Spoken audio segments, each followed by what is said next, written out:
Hello, everyone, and welcome to another webinar brought to you by India Sourcing Trip. Today, I have with me the one and only Jacob Topping. Hello, Jacob. How's it going? Hey, how's it going, Megla? Good, good, good. I just kind of woke up 30 minutes ago on this Sunday morning. Got my coffee going here, sitting at my kitchen table. Guys, if you don't know Megla, she doesn't waste a minute. She wakes up and boom, she's interviewing people around the world. So I'm in Canada. You'll probably notice I have a weird Canadian accent. People love it when I say out and about. But Megla is in Singapore right now, right? Yeah, I live in Singapore. I've been here for about 5 years, and I just love it here. I'm originally from India, and I do India Sourcing Trip. I guess that's why I do India Sourcing Trip. Yeah. But yeah, it's fun. So Jacob, today you're going to be talking about print on demand because that's what you're all about, right? Merch and print on demand. I'm super excited because I have zero idea about how to do this, really. So I'm thinking, maybe this is a business opportunity for me too. But first of all, tell us about yourself. Tell us your story, all the cool stuff you've been doing, and also your gold-plated or gold-covered chocolate. That's what you're known for. It always comes back to the chocolate, right? Okay, so I told my son I'm doing a call with Jacob, and he's like, "Oh, the gold chocolate person." He remembers you. That's true. So we met in London. Yeah. Did we meet more than once in London? I think yes, so, right? We did at White Label Expo and then Athena's party. Absolutely. And so her son remembers me for this chocolate. So I have a company. It's called 5 Leaf Chocolate.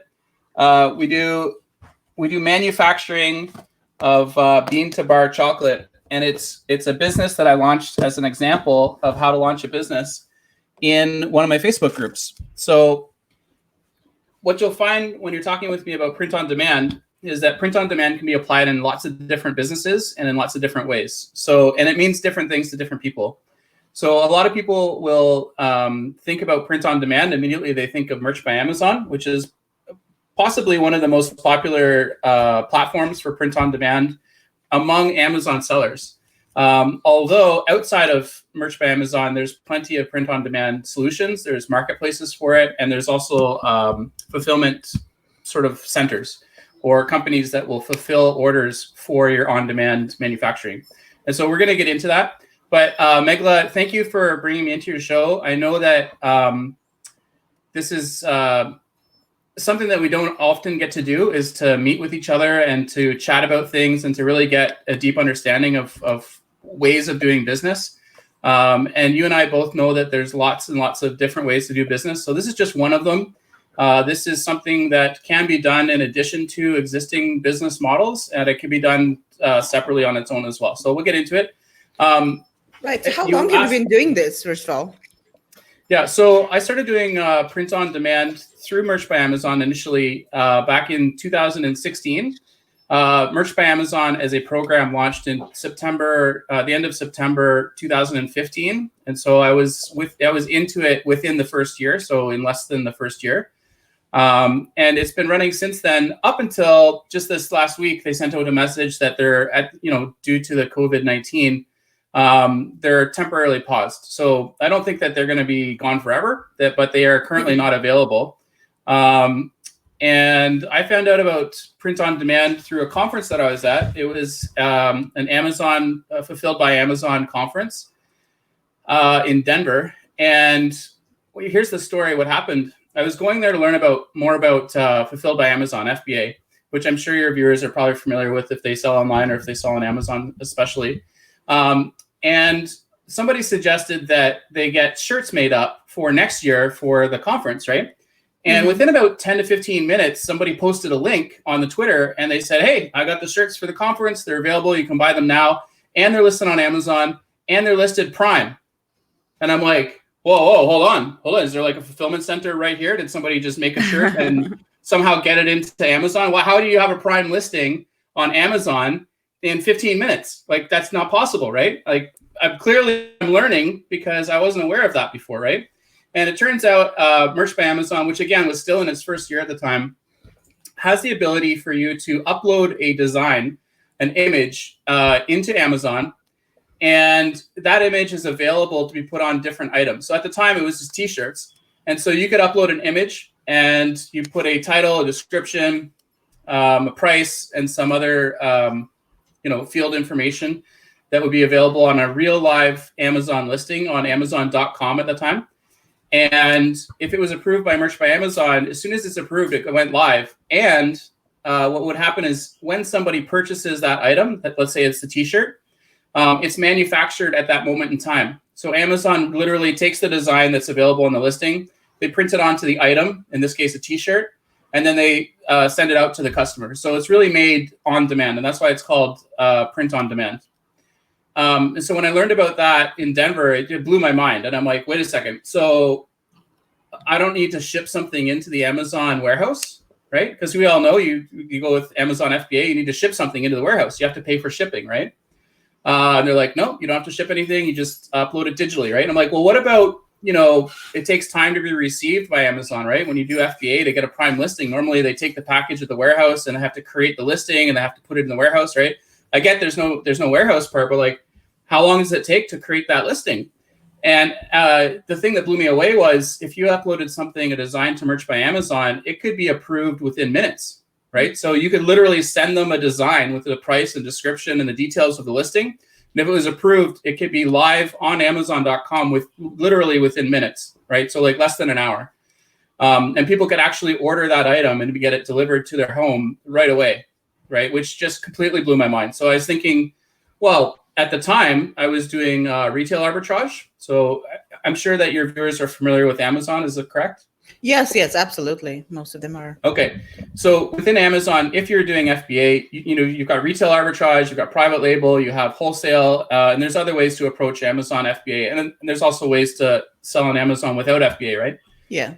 And the thing that I was just blew my mind was with retail arbitrage, I was going out to stores and I was buying things like books and I was buying toys at the time and I was buying just like handy tools and things that you could send into the Amazon FBA warehouse. And not only would you have to pay for shipping, not only would you have to wait for it to arrive to the warehouse and then get processed and the listing made, but you'd also have to actually purchase the item, right? Yeah. So if I wanted to list like a box of Lego at the time, I would have to go out and buy the box of Lego. Like my cash would be used to buy the Lego. And then I would send it into the FBA warehouse, list it, and hopefully at some point somebody would buy it and they would pay more money than I spent, right? So that I would keep the difference. Well, the thing with Amazon through Merch by Amazon, which is one way to do print on demand, was that you could actually upload the design and the amount of money that it costs you is $0, right? So I could create a listing on Amazon directly with Prime for no money out of my pocket, no capital investment. Right? No inventory costs, right? If it didn't sell with Amazon FBA, you've got inventory charges, right? Warehousing costs, long-term storage fees, and those have increased over time over the years as well. So now you've got monthly storage fees, you've got the semi-annual, and you have the annual storage fees. With Merch by Amazon, you get a free listing. It doesn't cost you anything. Then there's no long-term storage fees, so they don't charge you to have the listing there. And the program itself is free. It's still free. So with Merch by Amazon, if you wanted to create listings, there's no cost. You apply for the program, you get an invitation, and if you're accepted, and then you start to upload designs. So to me, everything about it was just a little bit better than Amazon FBA. And then you look at like how much money do you actually make when something sells, right? So if I compared to where I was at the time, I might be going to a book sale or a library or a church book sale or something like that. And I was buying books for between 10 cents and sometimes up to $1, but usually between 10 and 50 cents per book, right? I was sending it into Amazon. I was paying around 50 cents a pound, roughly, approximately. And then when a book sold, typically I would be making, I don't know, anywhere between $2 to $5 in profit after the expenses, right? After you pay for the shipping, after you pay for any storage fees, because you're going to average the things that sell with things that don't. The markup itself, the cost of the book, the time it took to process it, the capital outlay where you had to actually buy it, and the time it took to do all this stuff, right? So, if I was averaging $2 to $5 for an item that sold, and in order for it to sell again, I'd have to send in the same book or another book under a new listing, right? Where with Merch by Amazon, the thing that really impressed me at the time was you were able to make almost $10 in royalties per sale And that's at the $19.99 price point. So I think it was like $8.78 or something like that at the time. It was around that amount. And since then, the royalty amount that you get per sale has dropped throughout time. So it's quite a bit lower now. It's roughly around $5.12, $5.13, roughly, for the same $20 front printed T-shirt that you would sell on Merch by Amazon, which again is still good because that's straight profit, right? So what kinds of products are available? I mean, of course, there are T-shirts, but what else? Yeah. So we're going back to, you asked me, how did I get started, right? How do I find out about print on demand? So what happened shortly after I joined print on demand through Merch by Amazon at the time. So that was in the fourth quarter. So it was right like around September. Within about 2 weeks after I had joined, things froze up. So you weren't allowed to create new listings, right? And then shortly after that, you weren't allowed to edit your listings. The entire thing froze up. And by Q4, so in December, the time when people are shopping the most on Amazon.com, at the time, I couldn't upload anything. I couldn't edit my existing designs. I was completely frozen, right? And with Merch by Amazon, you start out in tiers. So the first tier is tier 10, meaning you can upload 10 listings. You can have 10 designs on Amazon.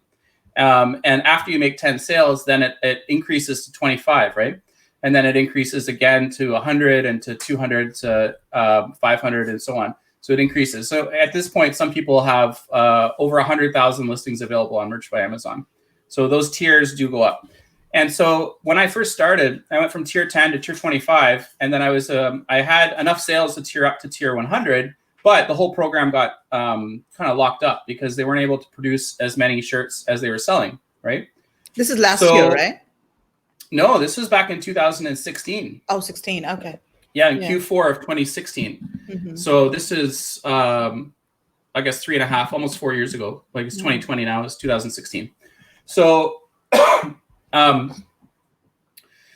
was frustrated by that, and I started to look around the internet to find out, well, this is a whole new business model, and I wasn't aware of it until I started with Merch by Amazon. But this concept of print on demand, I wondered, does it exist elsewhere, right? I found out there's another company doing it, also doing print on demand. It's called Redbubble, right? So redbubble.com. And Redbubble, just like Amazon, has its own marketplace. And so you can go on and you can browse through types of items and listings, and you can see different things for sale. And the model is the same. You upload a design, you create a price, you create a listing, you create a title, you tag it, right? So you identify ways for people to find it. And with Redbubble, you got to set your price, right? So you could set whatever price you wanted to. And redbubble.com is there. Redbubble is an Australian-based company. It's actually a publicly traded company on the Australian Stock Exchange. So the nice thing about it is you can go and actually see their quarterly reports. You can see what's happening in the company because they do report on it every quarter.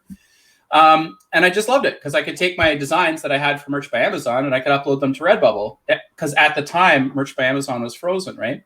Well, when I realized that Redbubble did this, of course, the curiosity kills the cat. So I started doing some more searches and I found Zazzle, right? Zazzle.com.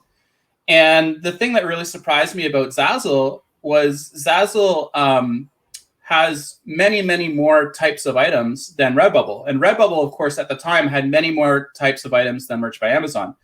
So back in 2016, Merch by Amazon really just had T-shirts, and then they came out with premium T-shirts. So they had two types of T-shirts. And then over time, they've been adding some items. So they've added V-neck shirts. They've got long sleeve shirts. They've got hooded sweatshirts, hooded shirts with a zipper.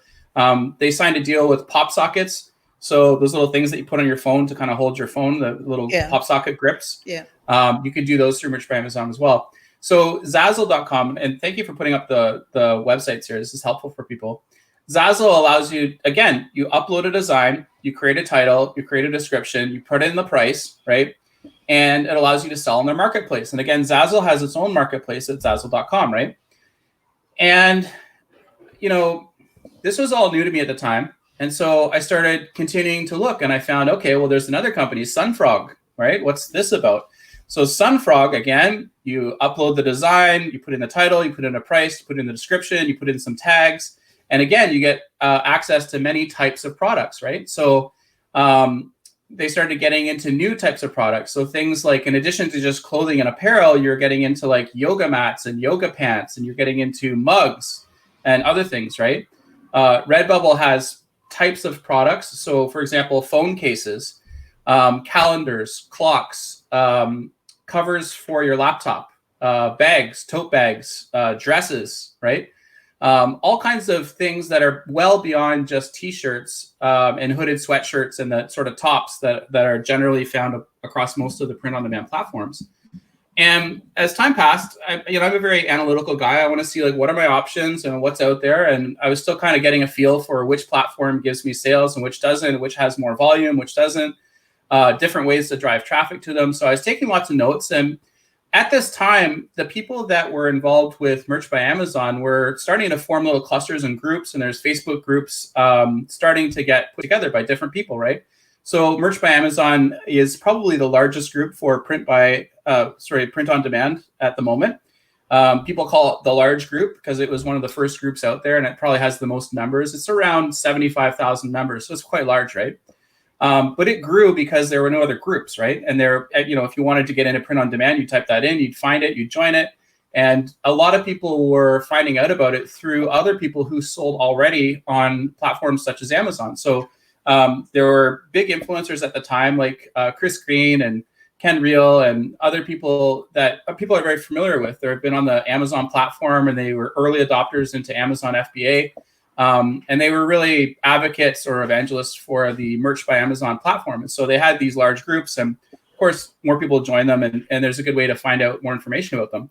Well, when things were locked up for Merch by Amazon, I was going in and saying things like, hey, like, why doesn't anybody use Redbubble? Why doesn't anybody use Zazzle? How about Cafe Press, Teespring, Spreadshirt, T-Chip, Sunfrog? There's all kinds. It turns out there's a lot of companies, right? So which ones are more popular today? Like, let's talk about today. Somebody commented, let's talk about today.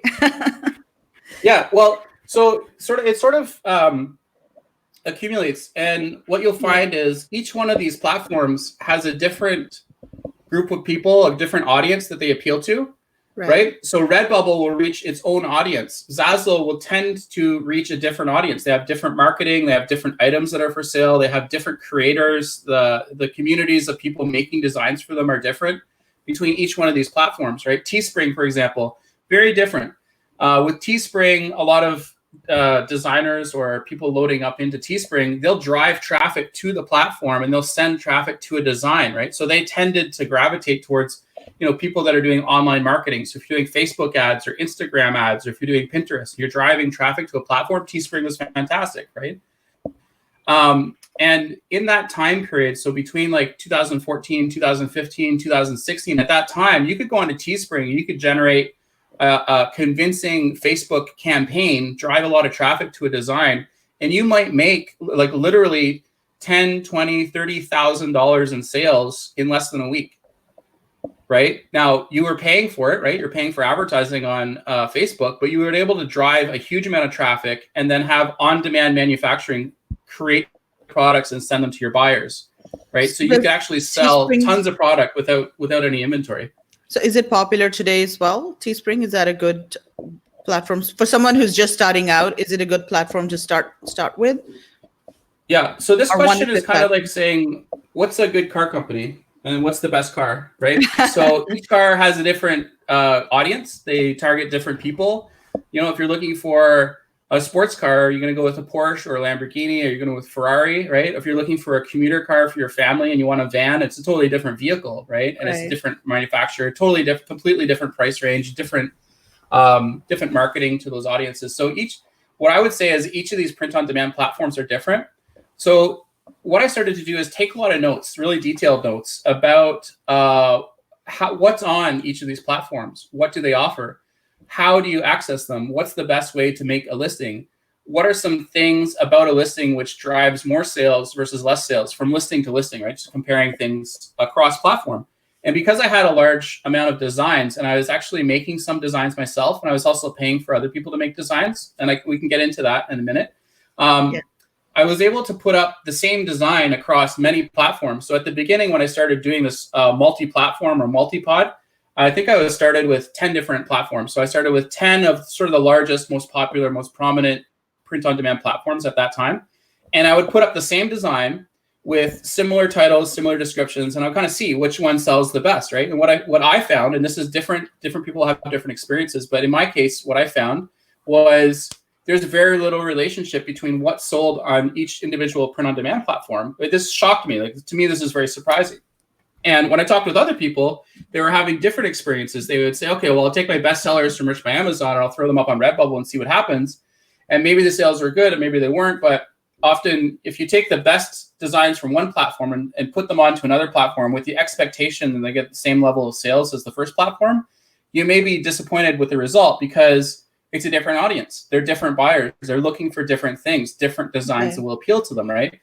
Your competition on that platform is going to be very different. The price point is different. The products themselves are literally different products, right? And so I found it to be the case in my experience anyways. And again, it's different for different people. But in my experience, I found that designs that sold well on one platform did not necessarily translate to selling well on other platforms. Yeah. That being said, I was finding a lot of sales on Redbubble, where a lot of people were finding a lot of sales on Merch by Amazon. I found this is very interesting. Why is it that some people are getting more sales on one platform and other people are getting more sales on another platform?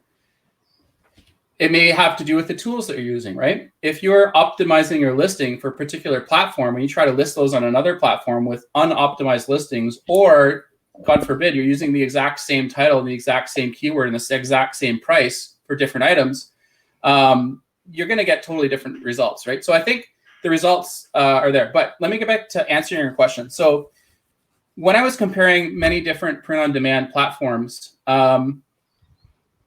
I wanted a common metric for me to determine what is the likelihood of somebody buying the item, right? And what I found, and again, people will find different things it may apply differently for different people, but what I found was, does the platform get traffic, right? Do people go to the website? Are people shopping on that website? And I think you'll agree, when more people go to a website to shop, you'll generally speaking find more sales on that platform. The only other question is, what's your competition on that platform and what's happening there, right? So Amazon gets tons of sales because a ton of people are going to Amazon to shop for things. They're going there to shop. So they're going to get tons of sales, right? And so what I started to do is I evaluated how much traffic, how much monthly traffic is being driven on a particular platform. And so I made a list and I went through and I looked through some website analytics and found out which one of the platforms that were doing print on demand had the most organic traffic, the most actual people going to the site, right? And so there's some large print on demand companies that get lots of traffic. So Redbubble, again, is a very large print on demand company. They do purely print on demand. Zazzle as well is very large. Okay, let's talk a little bit about Redbubble. I think we should talk about each of the key platforms a little bit to give people an idea of which one is good for what products and what audience. So Redbubble. So is this an Australian-based company? And do they only cater to Australia, or do they cater to global audiences?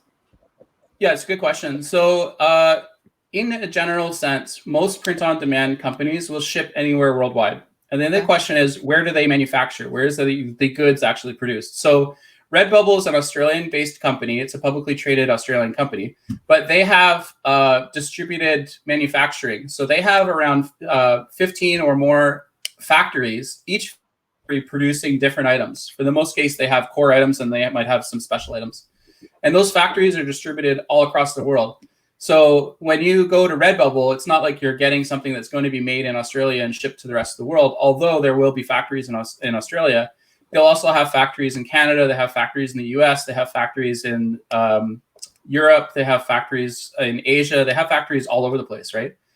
And so when you order your item, the item is generally manufactured at the nearest factory to where the order is placed, right? So it's optimizing where it's made and shipping to the buyers based on where the buyers are and based on what product they purchased. So is it a factory, or are they buying these products in high volumes from factories and then keeping the products in their warehouse, and as soon as there's an order, they just process it from within their warehouse? Or Because good question. how do they source like one T-shirt from a factory? One T-shirt at a time. That doesn't make sense, right? Well, that's the mystery, right? So print on demand literally means this: a factory will stock blanks of a certain item. So it could be blank telephone cases, it could be blank tote bags, it could be blank shirts, blank sweaters, in every different size, every different color, blank with no design on it, right? When an order comes in off their website, it's that item with a design that's specific to that listing, right? So one design might have, I'll give an example here. So this is a design on a T-shirt, right? So this is a Merch by Amazon design. It's a cute little whale with a little Merch by Amazon dude, and he's jumping around, right? But this shirt in the factory is just a blank shirt. It's just a black shirt with nothing on it, right?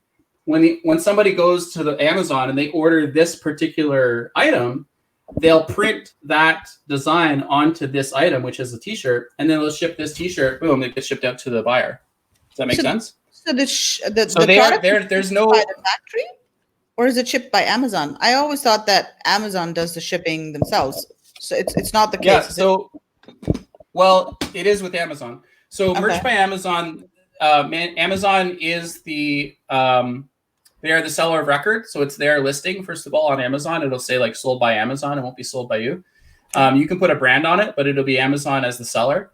And then with Merch by Amazon, Amazon is manufacturing the product in-house. So Merch by Amazon makes their own print-on-demand items inside of Amazon warehouses. Mm-hmm. So there's a warehouse in Dallas, which is owned by Amazon. It's the Woot Factory, W-O-O-T. And then there's another Merch by Amazon facility in Pennsylvania, and then there's another one closer to the west, sort of the northwest of the U.S. So there's three of them, at least three of them in the U.S. I think there may be more now. And then in Europe, they have them, and I'm not sure the exact location. I don't know if it's in the U.K. or if it's in Central Europe. I don't know just off the top of my head, but they have at least one factory in Europe as well, and that caters to Amazon.co.uk and Amazon.de. So there's three marketplaces where you can list a Merch by Amazon listing on. And if it's manufactured by Merch by Amazon, it's made inside of an Amazon warehouse fulfillment center. Okay. And then they're sourcing the products from the blank products. They're sourcing from various factories around the world, or China most probably, or India, or US. Yeah. So for the most part, they get them from they're the blanks. So the products that they're printing onto, they are sourced throughout the world. In the US, a lot of them are American made. So they're making them. And they're made, some of them are made in the Caribbean, right? So like Honduras is a popular place for them. Vietnam is very popular. Bangladesh. There's the shirts, the items are made all over the place, and it depends on the item as well. But often the print-on-demand service or platform or marketplace is generally speaking doing the design onto the item in-house and then sending them directly to the buyer. Redbubble is an exception to the rule. So Redbubble, they outsource everything. Redbubble themselves doesn't manufacture anything. They created an integrated system with third-party factories that make the items in their third-party factory and then send it directly to the buyer. And so print-on-demand is not done the same way by different marketplaces and platforms. And I keep saying marketplaces and platforms because there's different things. So, for example, I made a list of multiple different ways of doing print-on-demand. So you can see this list, and there's many companies here. You got Amazon, which has Merch by Amazon, but it's listed on the Amazon Marketplace. And then Amazon Marketplace, of course, there's international ones. So there's Amazon.com, .ca, .mexico, a whole bunch of them. I think there's like 16 or 17 different Amazon marketplaces, right? Then you've got Zazzle. So Zazzle is a marketplace, and it manufactures the items, and they outsource to third parties. So they do both. Some of them they manufacture themselves. Some of them they outsource. Redbubble, they outsource everything. Sunfrog, they do everything internally. They make the items, right? There's a whole bunch of them. Spreadshirt, for example. Spreadshirt, they do their own manufacturing. Cafe Press, they do their own manufacturing. Society 6, I'm not sure 100%, but I think they do their own manufacturing. And there's all kinds of them, right? But some of these have their own marketplaces. Like Merch by Amazon is on the Amazon Marketplace. Redbubble has its own marketplace. Zazzle has its own marketplace. But something like Printful does not have a marketplace. And Printful is a huge print-on-demand player. So what they do is they will do the manufacturing and the fulfillment, but you will list it on somebody else's marketplace. So if you wanted to create something with Printful, you might actually list it on Amazon, or you might list it on eBay, or you might list it on Etsy, or you might list it on, a Shopify website. And so there's many different companies approaching print on demand from many different angles. Okay, what about Stephen has a Printify? question. Sure. Yeah.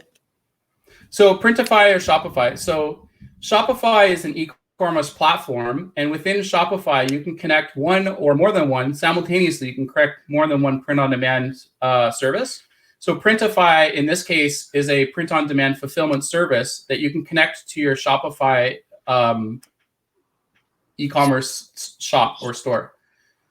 And then Shopify itself, it's kind of a hybrid, right? So you can use Shopify to process orders on other marketplaces, or you could use Shopify to have your own website, and you can use it both ways, and you can use it both ways simultaneously, right? So I'll give you a scenario. Let's say I wanted to open up a store. So I have my chocolate company, it's 5 Leaf Chocolate, right? Yeah. If I wanted to add a merch section to that, or like a fan site where people go on and buy things like shirts or shoes or stickers or something like that related to 5 Leaf Chocolate, I could go into my Shopify site, which is at 5leafchocolate.ca. That backend is run by Shopify. So Shopify is running the whole site, right? But if I wanted to create a print-on-demand section to that site, I could just literally add a page within Shopify and then connect to it a service like Printify. So Printify would be the service that does the print-on-demand. So they're actually doing the print-on-demand for the items. And then when somebody orders like the stickers or the shirt or the whatever the item is that they get, it would be manufactured through Printify. And Printify would be an app within Shopify. Does that make sense? Yeah, I think it does. So when somebody orders a T-shirt, what would happen? Can you walk us through the process? What happens? So let's say there's 3 different products on the page, and let's say somebody orders a T-shirt with your logo on it. What's next? Yeah, so let's say I've got a Shopify store, 5leafchocolate.ca, and somebody goes to the shop page within that, and they buy a T-shirt. The T-shirt's just a big picture of our corporate logo on it, right? That order is going to go through whatever connected print-on-demand platform I have connected to that shop, and they're going to actually print it off and fulfill it. So they're going to send it to the customer. So they're going to pick it off the shelf. They're going to print the design onto the piece of clothing. They're going to ship it out to the customer. And that happens automatically it's not a manual process?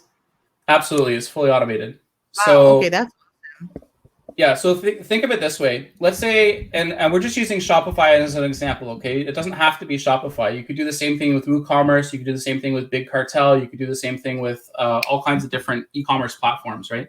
You could do it through a Wix site. You could do it through, any kind of website that you have hosting on, basically. You could do it through a WordPress site. There's many ways to do it. So the order comes through. It gets sent to whichever print-on-demand fulfillment service you have connected to your shop.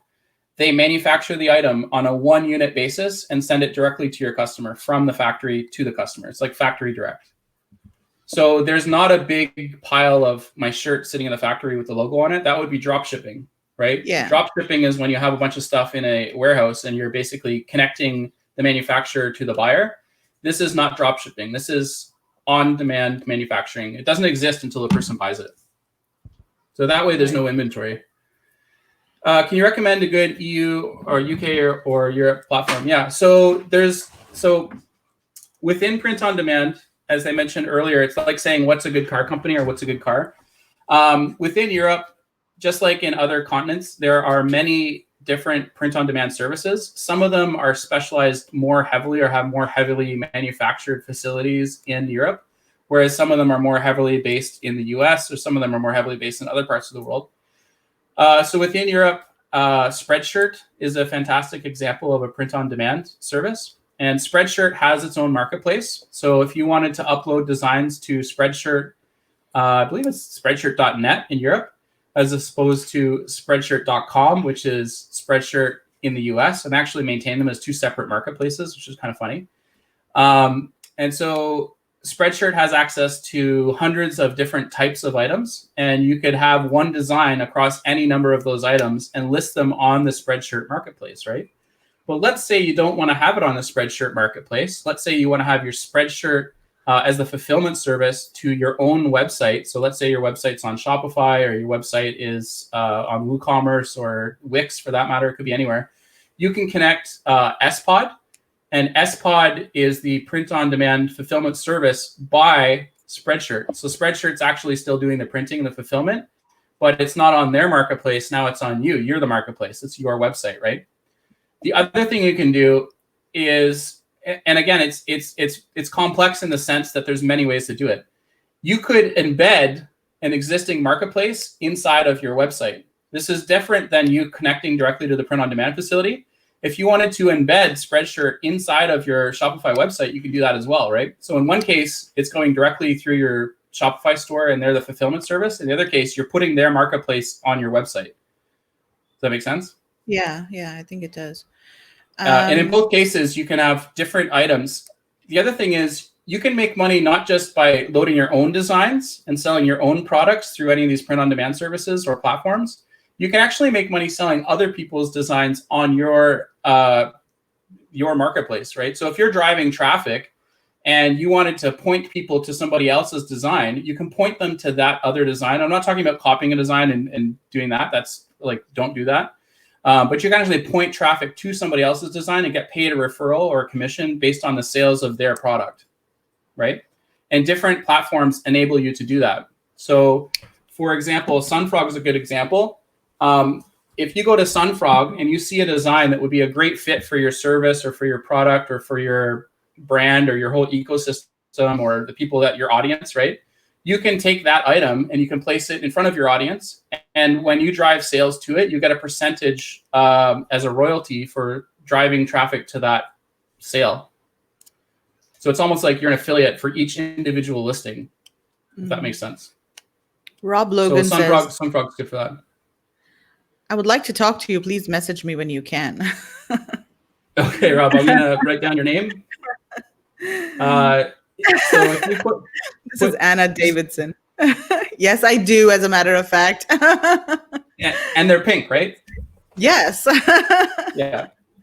No, I'm just kidding, because you posted a picture of your pajama bottoms earlier, so that's fine. We know you're wearing pajamas. How do you know what's allowed on a T-shirt? Also, how do you decide what to print? Where do you get ideas? That's a good question. That's a really, really good question. So what is allowed on a T-shirt is designs that you have the rights to. So if it's trademarked and you're trying to do a text-based design, it's very bad. You're violating a trademark, right? So you don't want to violate anybody's IP. You also, you don't want to use something that's copyrighted or trademarked. This is a quick way to get kicked off of a platform or a service, right? So for example, if you uploaded Just Do It on a shirt and sent it to Merch by Amazon, it won't even make it to the platform. It'll get rejected, right? And if you do this too often or too many times, there's no set in stone number of times you can be rejected. But if you're constantly trying to abuse the system, you get kicked right off the platform. So they'll ban you from the whole system, right? The same thing is true for other platforms. So let's say you uploaded something that's trademarked through Redbubble, right? They have mechanisms in place that actively search for things that are trademarked, and they will actively restrict and or boot the design, and in some cases close your account and delete your account, right? So upload things that you own the rights to, right? And this comes down to things like fonts. If you're going to use a font, make sure that you own the right to use the font. If you're using design elements, make sure that you own the rights to those designs. Either you've paid for the rights or you created it yourself. Creating it yourself is typically the safer way to go. But even then, think about this. I could draw the Batman symbol really accurately and upload it to a print-on-demand platform. Well, it's clearly a violation of copyright, right? Even though I created it, I could draw it myself. It's violating the copyright. So it's a very high risk to getting dropped off. So what I recommend is create original content that you own the rights to, both the image and any phrases used in the listing. And that would go for any platform that you're using. So regardless of it's, TeePublic or Spreadshirt or Teespring, Cafe Press, Zazzle, like any of these print-on-demand platforms.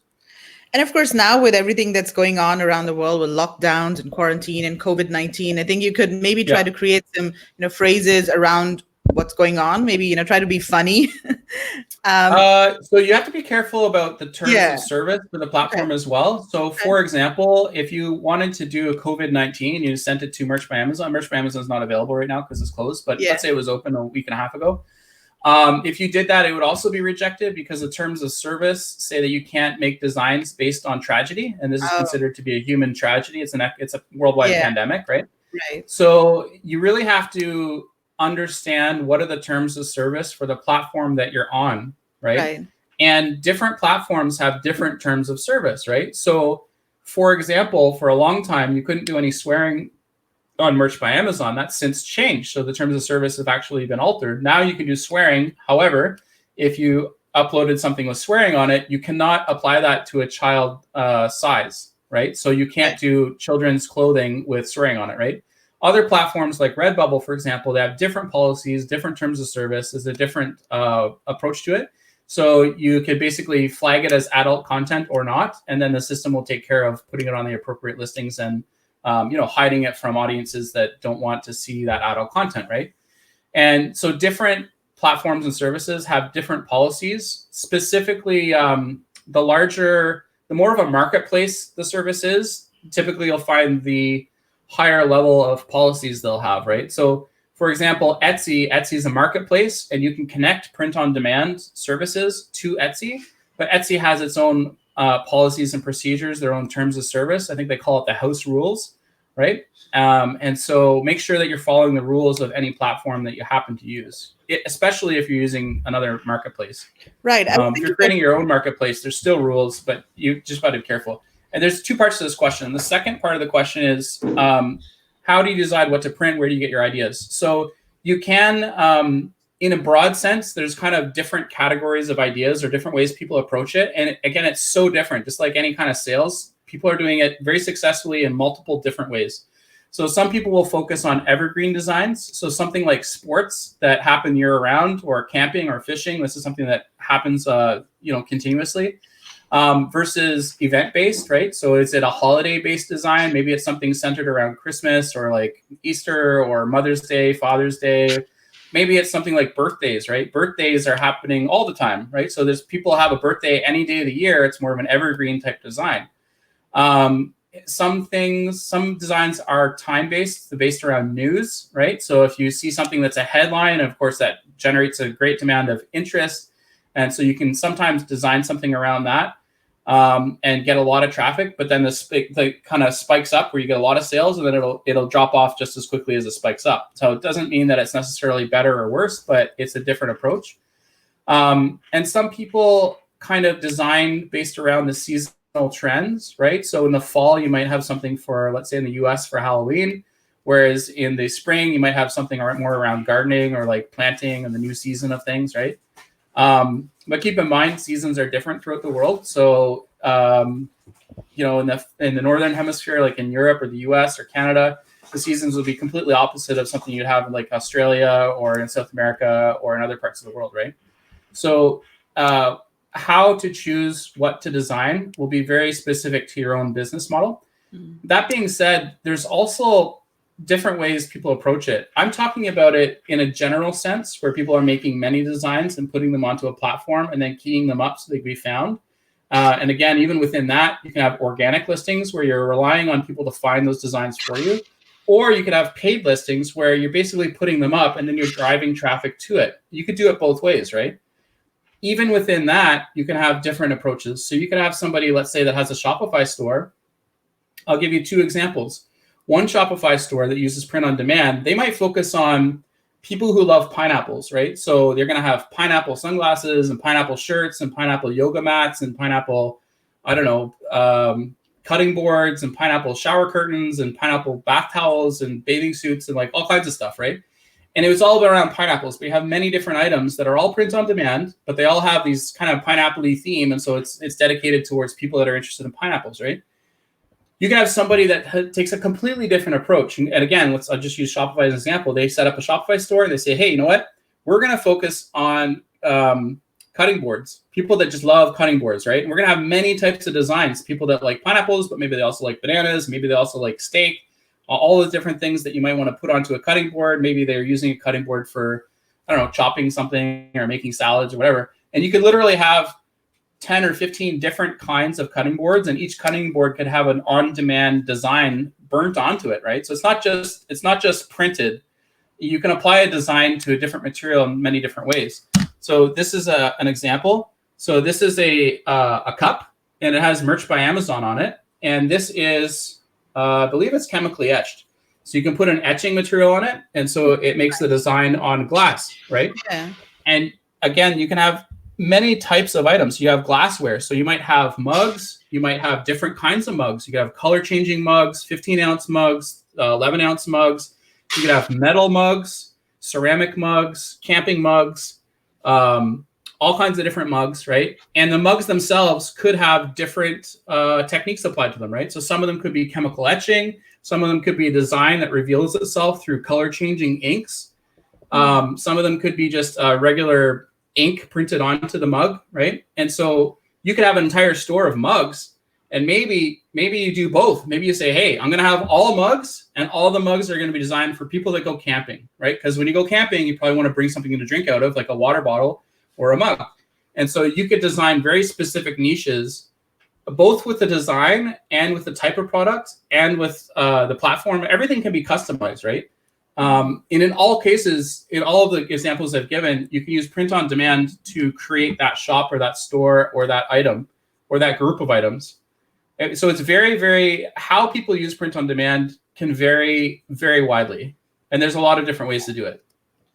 That was great information. So Cherry's asking, for a complete newbie to print on demand, which platform would you suggest to start with? Again, it kind of depends. But I'm a big fan of Redbubble. You can create a Redbubble at no cost, so it's free, right? You can make listings at no cost, so it's free to make listings, and you can make mistakes if you want. That's fine.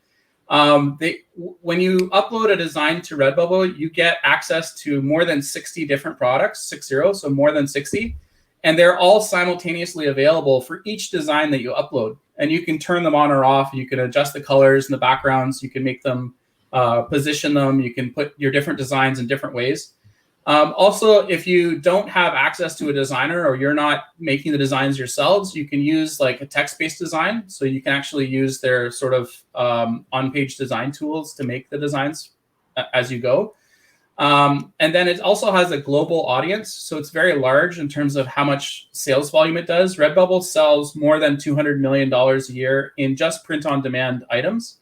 And they use factories throughout the world. So they have large audiences all over the place, from Australia, Canada, US, Europe, Asia. There's buyers all over the world. And they are one of the largest print-on-demand only marketplaces, right? There are larger marketplaces. So for example, Etsy's a larger marketplace. You could probably make more money per sale on Etsy, but for a beginner, it's more complex to set it up. You'd have to find a print-on-demand service. You'd have to set it up. The rules are more stringent. So if you break the rules or if you don't understand them properly, you get kicked off easier. Etsy is very much geographically different than Redbubble. Redbubble is more of a global platform, so you have a global audience, whereas Etsy, generally speaking, is more US focused or US centric. So it really depends, but I like Redbubble as a platform where you can make sales, you can make a profit on each sale, and it's a really good way for you to kind of get your feet wet in terms of understanding that you can upload these designs and make sales. You can also make really kind of cool things on Redbubble. So you can have categories. So if you wanted to have a group of designs that are all related to one item, you can create a category for that. And then you can have different shops. And there's a social aspect to Redbubble as well. So you can actually connect with other designers. Of course, you can drive traffic to it. But one of the things I like about Redbubble is when you create designs, they take a portion of all the sales and they put those into marketing designs. So what you'll find is if you create a listing on Redbubble, if it makes sales, you'll more than likely find it on Google Shopping. So they'll actually create Google Shopping ads for you, like listings on Google Shopping for you automatically. And so I find that they drive traffic well. And so for me, if you're new and you're not driving traffic directly yourself, which you certainly can, but let's say you're just doing it organically, Redbubble will be driving traffic to your listings, and the more sales you make, the more traffic they drive to you. So for those reasons, if somebody's a total beginner and they wanted to start with a platform, I might recommend Redbubble. That being said, if Merch by Amazon is open and available, it happens to be closed right now, it's a great place to like very simply upload a design and have it sold on Amazon. And Amazon, of course, has huge volume. So if your design gets traction, it can make a lot of sales. However, the competition is fierce on Merch by Amazon. It's very aggressive. There are tools specifically made to identify hot selling items. And so if you make more than like 2 or 3 sales on a particular design within a day, probably within 48 hours, so literally less than 2 days later, you'll have other people just surrounding your listing with similar designs, similar listings, similar keywords, so that you kind of get drowned out really fast. I find Redbubble is a little bit more forgiving because the tools aren't quite geared as specifically for that than it is for Merch by Amazon. And again, it changes over time, right? So it's always changing.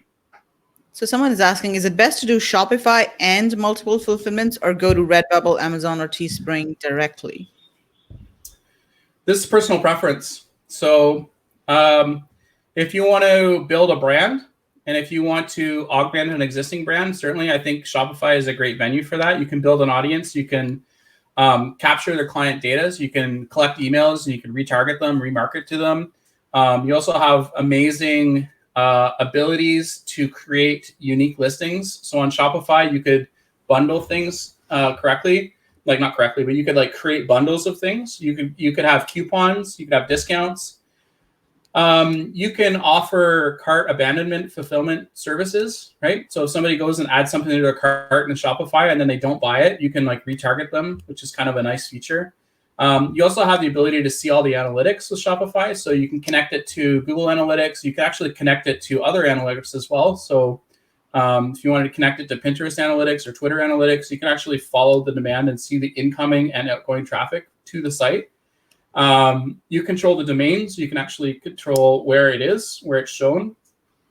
There's a lot of advantages and disadvantages to each of these, right? But like Shopify offers you a very wide gamut of seller options, right? And then and that's just talking about how you make your listings, right?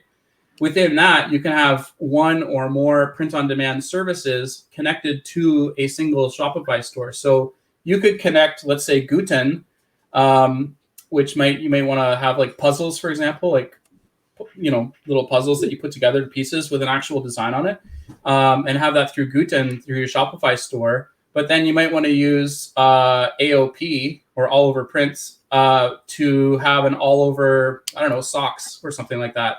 Right. So you could have different print on demand services for different items within one Shopify store. So with that sense, there's a lot of flexibility. Go back to the same question again, because it is a long answer and I apologize, but it's important to kind of get a perspective on it. So if you go to something like Redbubble or Amazon, those are marketplaces. And so you're going to be able to get some level of organic traffic. You can certainly drive more traffic to it, but Redbubble is going to give you organic traffic. Merch by Amazon is going to give you organic traffic that comes through Amazon itself. And of course, if you drive more traffic to it, you're more likely to make a sale. So with a Merch by Amazon, you can create ads on Amazon and like PPC ads to drive traffic to your Amazon listing. Something like Teespring has less of a marketplace. It's more of a platform. So it allows you to display the item. It's got great buyer features. It's got like a countdown timer. There's all kinds of different things you can do with it you can't do in other platforms. And it's a good place to drive traffic too. So if you plan on paying for your traffic and driving traffic to your listings, Teespring might have a bit of an edge to some of the other platforms because you can drive traffic and it has really good tools to capture a sale that's been driven to it. Do you know what I mean? Yeah. But organically, you're not going to get a ton of sales from Teespring probably. That being said, if you do have a successful listing on Teespring, it also has integrations into other marketplaces. And this is something that just like blows people's mind. The more you look into it, the crazier it gets. So you can have a listing on Teespring, and then you might find that listing is showing up on Walmart.com.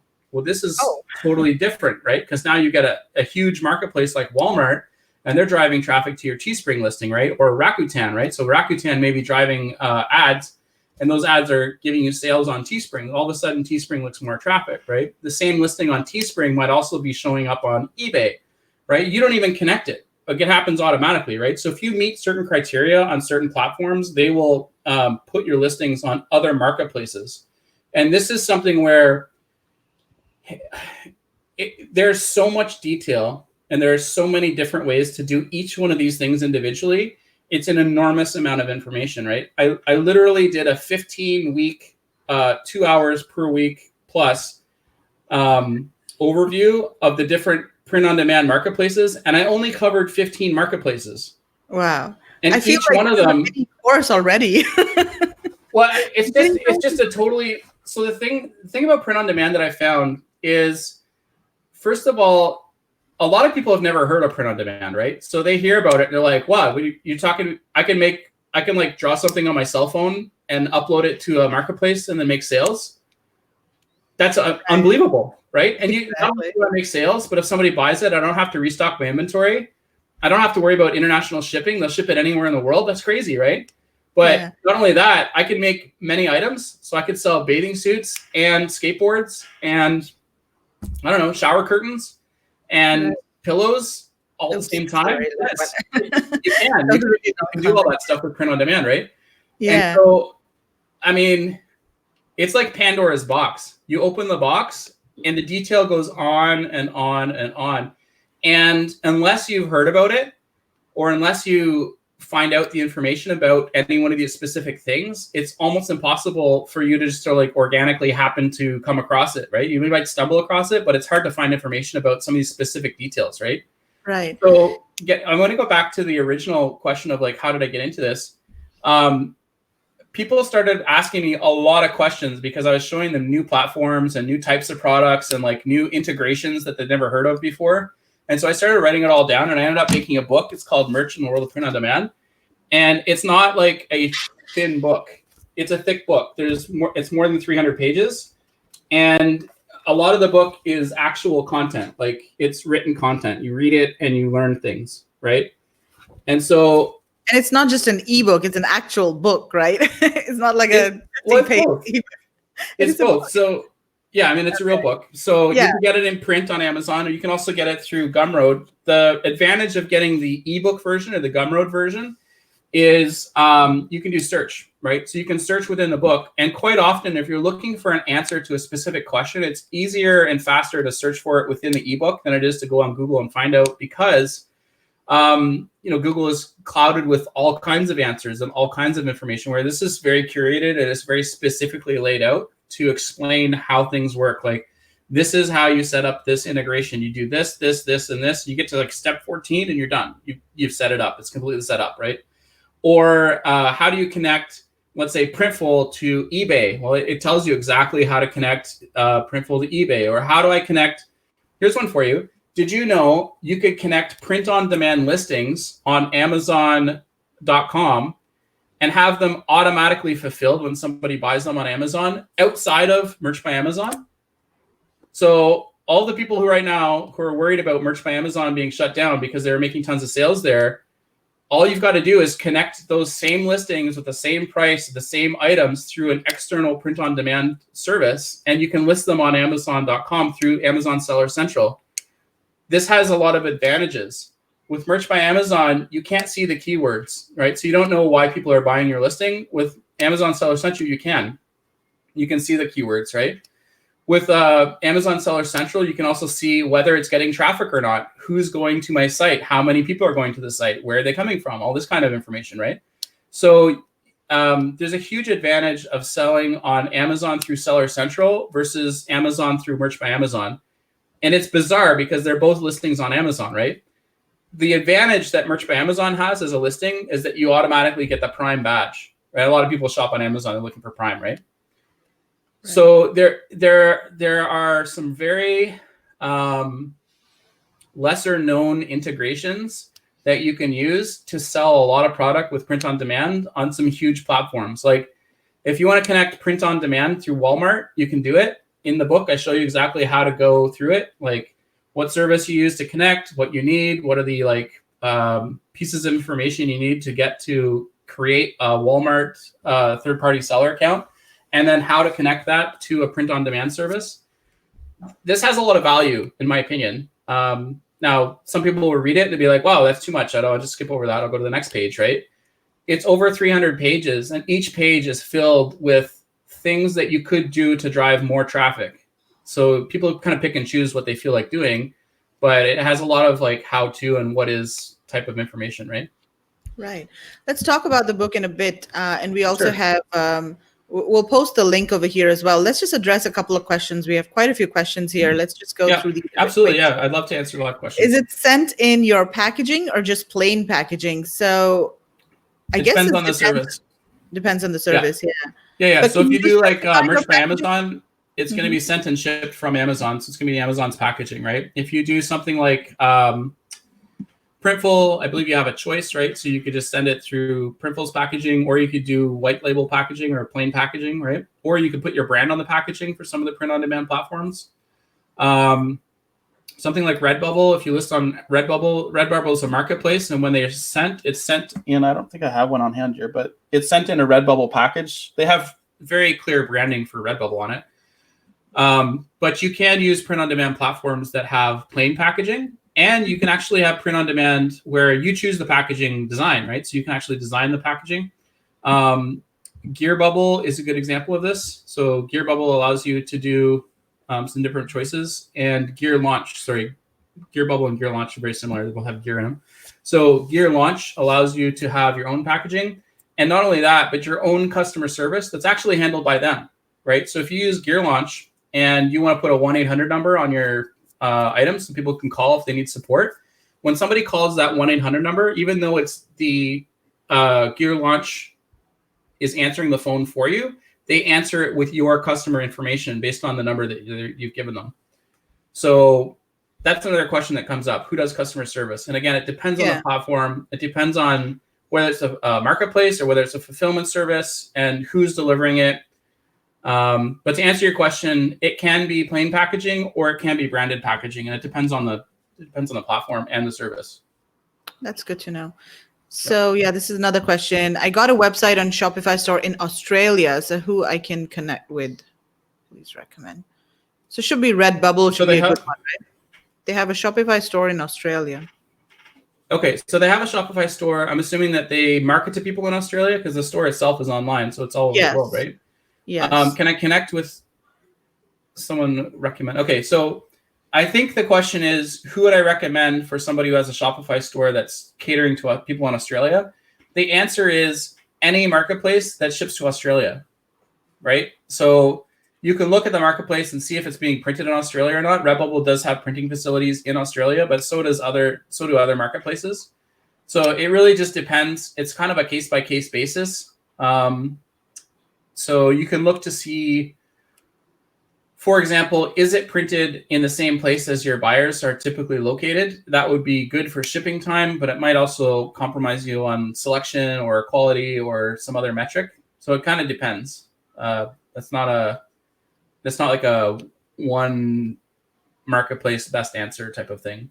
And I mean, like something like Redbubble, if you have a Shopify store, you don't connect Redbubble to Shopify. That's not a common integration. So it's not really the best way to go about it.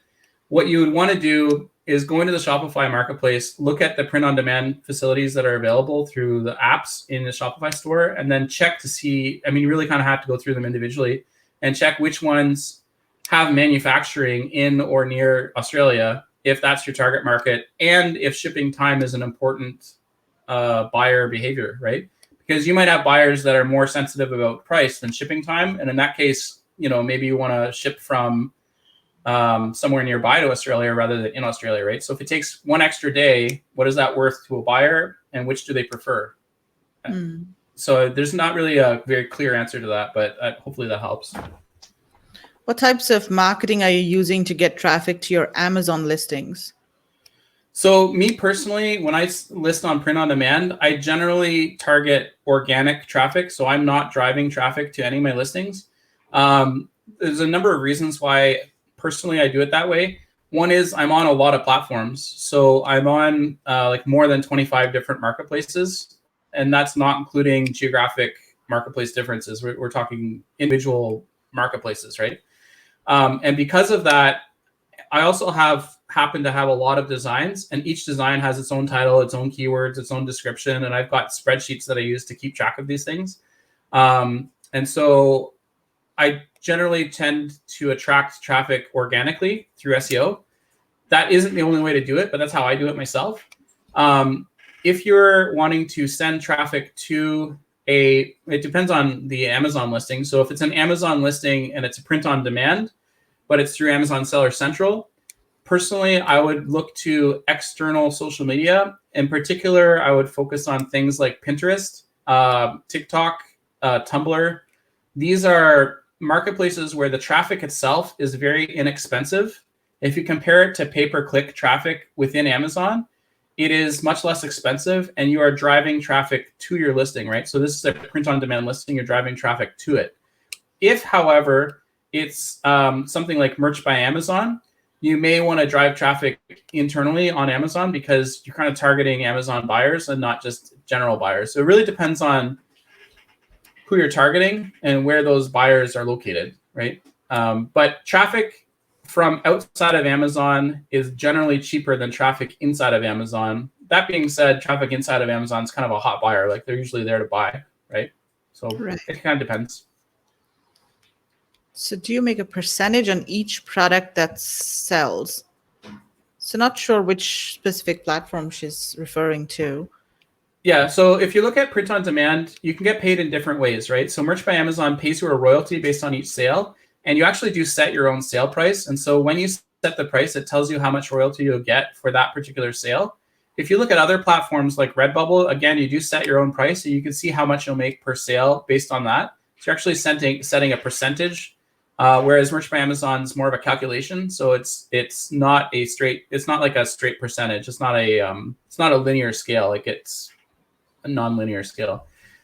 So it depends on the marketplace. If you look at something like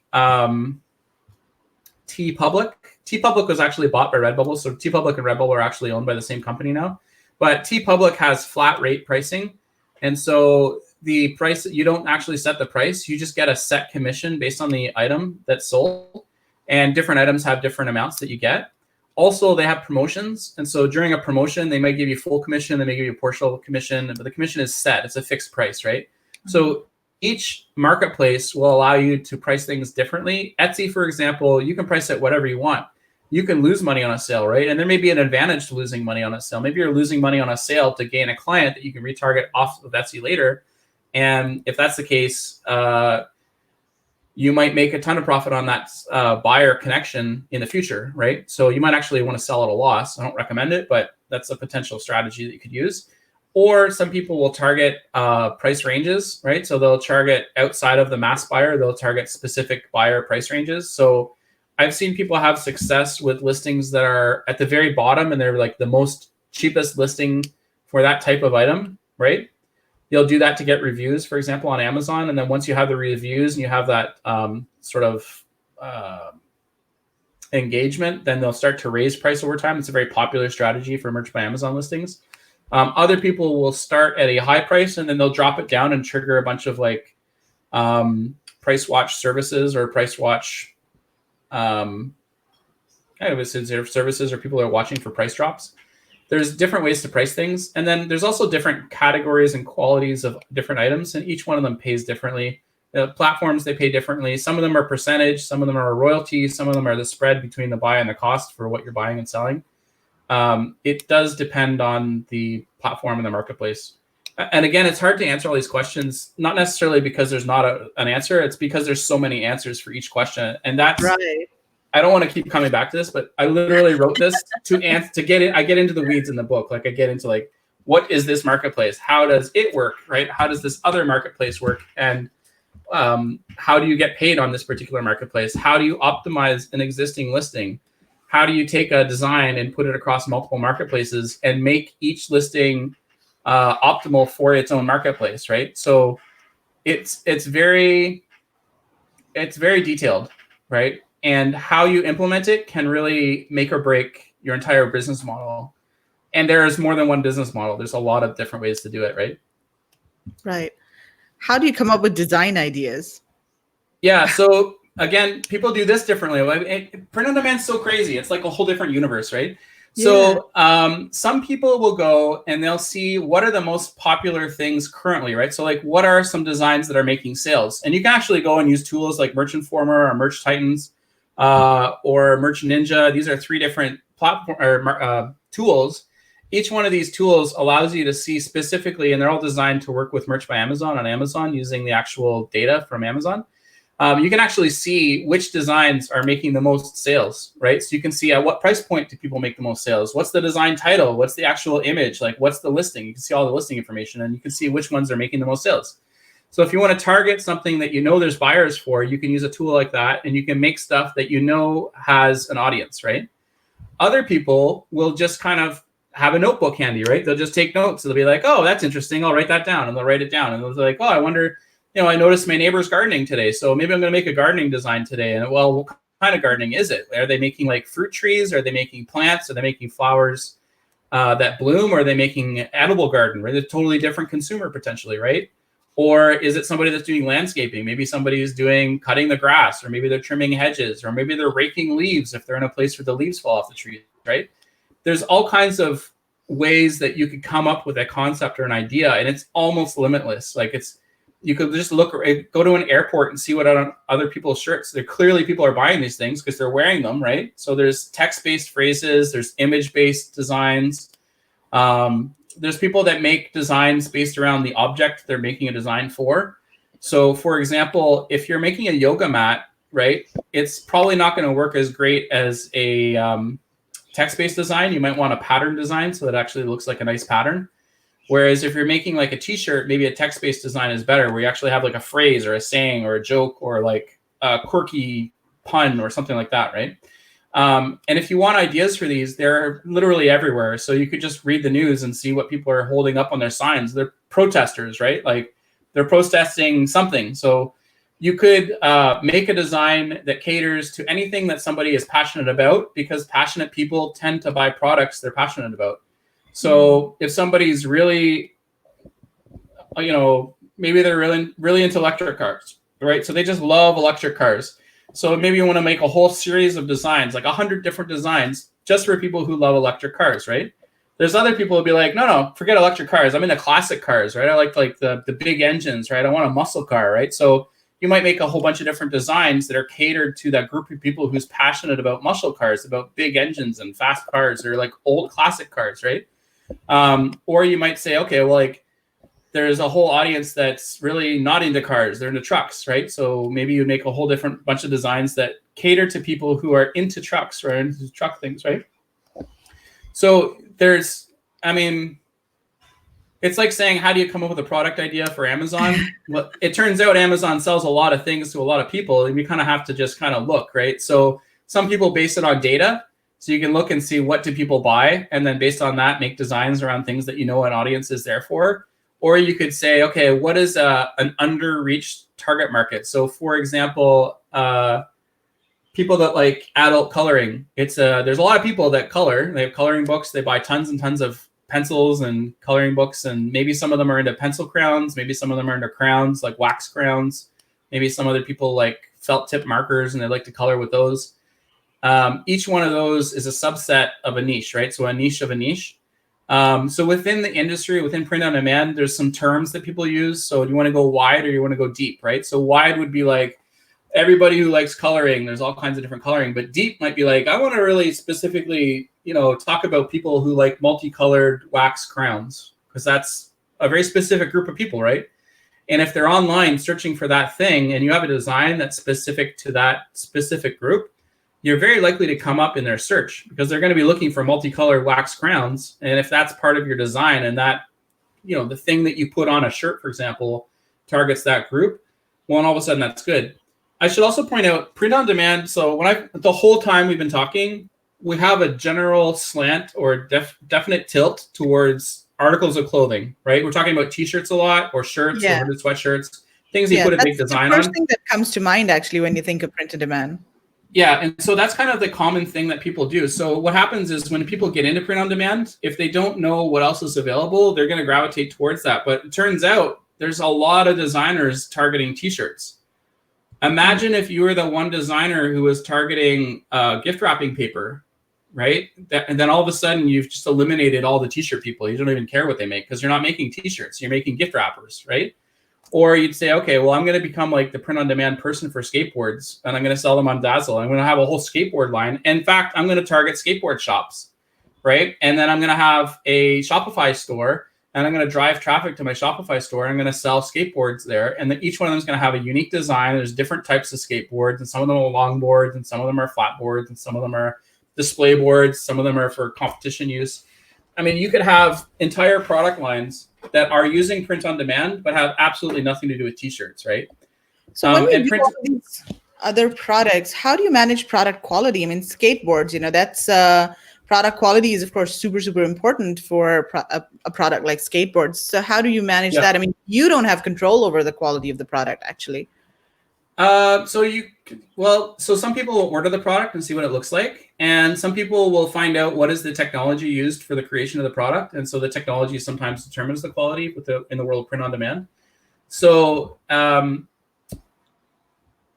don't know how to put this nicely, but if somebody's offering print on demand, and let's say they have 10,000 different people using that print on demand service. For print on demand, that would be like low. That would be a low number of users, right? If you start to produce products that are not of the highest quality and you have customer complaints or customer issues with your product, that news spreads like crazy, right? And you'll get influencers, it like filters up, right? And so you end up getting a whole bunch of people hearing about a service or a product or a print on demand service where, you know, one person has a bad design and they go post it in a group and the group's got 20,000 people in it. And then everybody's like, oh, okay, we're never going to use this service ever because they had a bad design one time, right? Or they missed an order, or it was late, or, you know, they shipped it to the wrong address, or they received a mug and it was broken, or things like that, right? And so what tends to happen with print on demand is there's so many people using each service. If the quality drops even for a moment, it ripples very fast. Like news travels fast, right? I'll give you an example. Merch by Amazon in 2016 in December, they stopped manufacturing because they ran out of like certain sizes and colors of shirts, which is not expected, but the demand was so huge they ran out, so they had to stop, right? And then in 2017, the same thing happened again. They ran out of stock again. In 2018, they had other problems, right? 2019 was pretty smooth. Well, you just had 3 years in a row with problems. Every single December, there's a problem. Do you think some people switched and used other print-on-demand services during that time? You bet they did, right? Does that mean that it's a bad service? Absolutely not. It's a huge service. They do tons of shirts. They have millions of clients, right? They fulfilled many perfect orders during that time. So it's kind of, again, it's kind of hard to answer, but something like a private label, if you have a manufacturer and they start making defective products or they start making things that are broken or they start shipping you with poor quality, what do? You talk to them? You try and solve it? Do you drop them? Do you pick up a competitor? Right? Like print on demand is very competitive, right? Mm-hmm. The prices are competitive. The types of products that are available are competitive. And so what generally tends to happen is you get the highest quality of everything. And there's some cases where somebody's really, really reaching for price. Maybe they'll have a bit of a lower quality stock-based shirt, but you better believe they print on it using the same printers as the high quality shirt, right? Because if they make bad print jobs, people stop using them, their whole business explodes. Yeah. Just like a manufacturer of like clay pots or something. If they start making bad clay and it breaks every time you put something in it, like the business doesn't last, right? And print on demand is very competitive. I'll give you an example. Printful. Printful is a large print-on-demand supplier to platforms. So lots of people on Shopify use Printful, just as an example, okay? If you look at Shopify, businesses that are using Shopify as their back-end platform, it's over 1 million. So more than 1 million businesses are currently using Shopify as their e-commerce platform. That's a lot of businesses, each business, over 1 million, right? Within that group of 1 million, more than 100,000 of them use Printful. Okay, so we're talking more than 100,000 businesses for sure.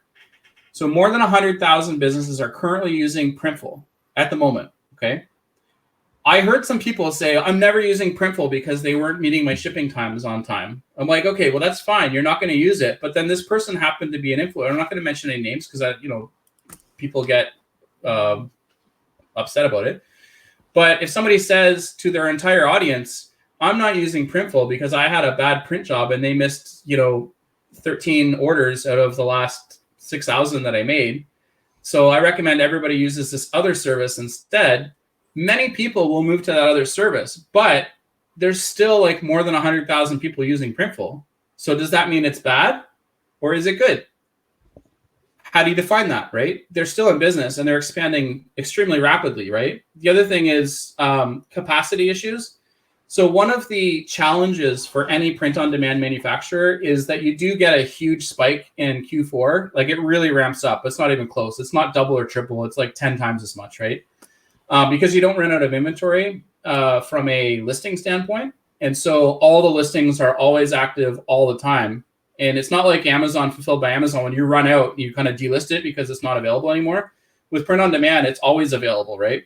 And so what happens is you'll get a run on a certain thing, right? So like black large t-shirts from Amazon, right? From Merch by Amazon, they consistently sell a lot of those. And it can be difficult to literally supply the blanks to fulfill all of demand. So sometimes you'll get like a product specific size or a specific color that's, out of stock, but it's very rare. Right, that totally makes sense. So Stephen is asking, are POD Printify shops still printing or should we wait until COVID-19? Yeah, that's a good question. I was going to ask that as well. Yeah, so I'd have to look up the specific print on demand because I don't there's more than 100 print on demand services and each one of them is changing on a day by day basis with COVID-19. So if we're talking about Printify specifically, I'd have to go to Printify and look it up. You can Google it. So I'll do that during the call here. No, I don't mind. I'll go check. But then if someone wants to start a print-on-demand business now, is it a good time to do it now, or should we just wait after the dust settles and everything? Because the other thing is that, we're in uncertain times. We don't know what the next few months will look like. What if we're in a recession? Is this still a good business model to do in a recession? I mean, will people be looking for, cool T-shirts when they're kind of just focusing on essentials and they're buying products that they really need, not really products that they want? Is this still a good business model? I think that the business model is still very good and the manufacturer will change based on who's making it and how the platform is set up. So Printify is a specific example because they don't make all of their own shirts. They outsource them, right? So Printable generally tends to have a gigantic catalog and they may have multiple providers making the exact same shirt. Some of those providers may be paused or shut down because of geographic restrictions. So for example, if your Printify printer is located in California in, like San Francisco, and they have a non-essential business stoppage, and that's the only factory that they make all their design or they're all manufacturing from, then that specific supplier within Printify is just not available. So if that was your primary one that you used in your Shopify store, then you might want to look at a different supplier, even within Printify, right? So I just put a link to it inside of the chat. Then maybe you could highlight that and put that up for Stephen, because I think it'll answer his question. So if you go to printify.com together through COVID-19, they do have a whole page explaining it. So Printify uses multiple providers to provide their fulfillment service. So they're not, it's kind of like similar to Redbubble. Redbubble uses multiple providers to use their service. So they have some examples. You can have a replacement. So if you have a design and you want to replace it with a different provider, you can use that. You could have order routing. So if one provider is unavailable, you can automatically route it from a different provider to fulfill. You can migrate it, so you can actually change who the provider is for your listing. You can switch on and off your listings depending on if the provider is not available or not. It really is a complex answer. It's a simple question, right? Should I use Printify or not? Yes, Printify is still making shirts, and yes, you can still add it to your shop. Some of the providers within Printify itself are not operational at the moment. When are they going to come back? I don't know. Could be tomorrow, could be next week, could be a month from now. We don't know. I'm not a fortune teller, right? I can't tell you what's going to happen. Exactly. And I don't mean to give Yeah. I don't mean to give a flippant answer for Stephen, because it's a good question. Yeah. But if you look at, I'll give you a different example. So there's a company called Shirtly, right? And Shirtly recently got a whole bunch of exposure within a large buyer community, and they have the ability to ramp up really quickly. They happen to be based in Ontario. So in Ontario is the province that I'm in inside of Canada. And Ontario has a non-essential service stop order. However, there's an exception, is it does not apply to online businesses within Ontario. So Shirtly, even though there's a non-essential business sort of like pause, like you're not allowed to operate a restaurant, for example, with a sit-in service, Shirtly is virtually unaffected by that legal change because they're an online business and they fall under the exception. So could it be a good service to use during COVID-19? Well, yeah, at the moment, it's probably phenomenal because the work order has already been issued and they are not shut down. So your odds are very good, right? If you look at Merch by Amazon, they operate in multiple jurisdictions. They have print facilities in multiple states. And it just so happens that many of the multiple states they operate in all have work orders, and there's no exception for online orders. And so they literally can't operate their factories. And so they can't make the prints. And so they shut it down just temporarily, right? Does that mean you should or shouldn't use Merch by Amazon? Well, if you're new to it, you don't have the option and you can't make listings at the moment. But it's very likely that in the future it will become available again. And when it does, it is a good marketplace. It has an enormous audience, right? So, yeah, to answer Stephen's question, it depends on who your provider is within Printify. Awesome. Great. This is like so much information. I feel we should have called this a masterclass. Like I said, I have a 15-part series. There's no charge. It's free, right? If you type in Jacob Topping and then space and then whatever platform you have questions about, if it's one of the ones that I covered on YouTube, it'll probably come up. And each one of those calls, they're all live streams. We actually go into the platform, we set up an account, we load example listings, we go over like the file types, what you can load, what you can't load. That's all free. And there's like 15 different ones. We did one a week for 15 weeks straight. If you just type in Jacob Topping and then a print on demand marketplace, it's more than likely to come up. We didn't get into the individual fulfillment services at that time as part of that series because at that time, people were really looking for marketplaces and marketplace information. But as people explore print on demand and decide how they want to use print on demand, the level or complexity of what they're looking for can change quite a bit. So, for example, I know there's lots of different examples, and the answer to these questions sometimes is not straightforward. It's not that it's not straightforward; it's just like a complex answer. Let's say you have an existing private label brand, right? You deal with people who supply and they get items from India, right? You and I have talked about this. And so you're very good at this. You have a trip to India where people can go and meet suppliers and supply things, right? Yep. Let's say they wanted to augment an existing private label listing on Amazon with more content that was relevant to their brand, right? They could have their main private label product, and then they could have like a halo of other products that all point and direct traffic to that one product with multiple listings. So you're capturing keywords across multiple listings, right? And you actually have products attached to each one of those listings, but the keywords are really all pointing you in the direction of the private label product that you have. You can then drive additional traffic and capture many more keywords and have many, many listings driving traffic essentially to the central listing through related products. And, this person also bought this, or this person bundled with this or that. I mean, if you have one product with private label and you wanted to bundle it with like 200 different items, you can bundle the single product with 200 different other related items and all point them to your main private label product. So do you think your sales of that private label product would go up or down? They're probably going to go up, right? Definitely. Imagine having 200 listings, all of which contain your product, but they also have ancillary products. So I'll give you an example. Let's say you have let's say you have like nutritional supplements and you're in a protein powders, right? So you have a product category and you have like a line. So maybe there's like 10 different protein powders within your lineup, right? And they're all under one single brand. And maybe they have a unified listing with like variations, or maybe you have a listing for each one. It doesn't really matter. Let's say you wanted to pair with that protein powder an assortment of sport drink cups, right? All of which happen to be available on print on demand. So you don't have to actually buy the mugs. You don't have to buy the cups, right? And you can have sports drinks holders, insulated, non-insulated, plastic, metal, all kinds of different materials, right? Some with a lid, some without a lid, so like all kinds of different things. And they all can be used to mix and drink your sports drink, protein supplement lineup, right?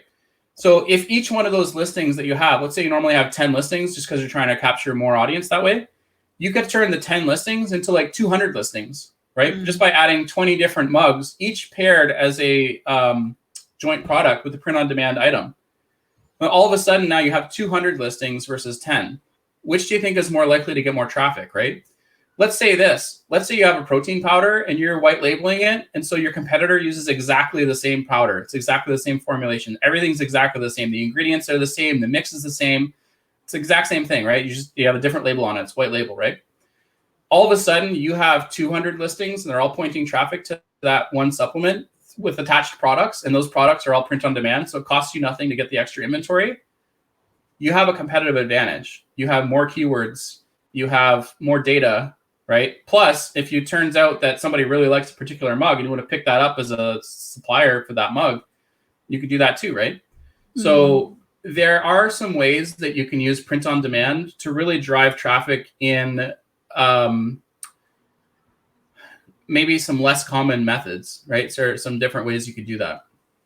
Is there also a service where people can send in their own products? Let's say I source a product, let's say a bag or something from India, and I want to send in the product to a print-on-demand service and get them to print, whatever my design on the product whenever there is an order. Is that possible? That's a great idea. So what you could do is you could find out a list of print-on-demand companies, the actual manufacturers that are applying design to something.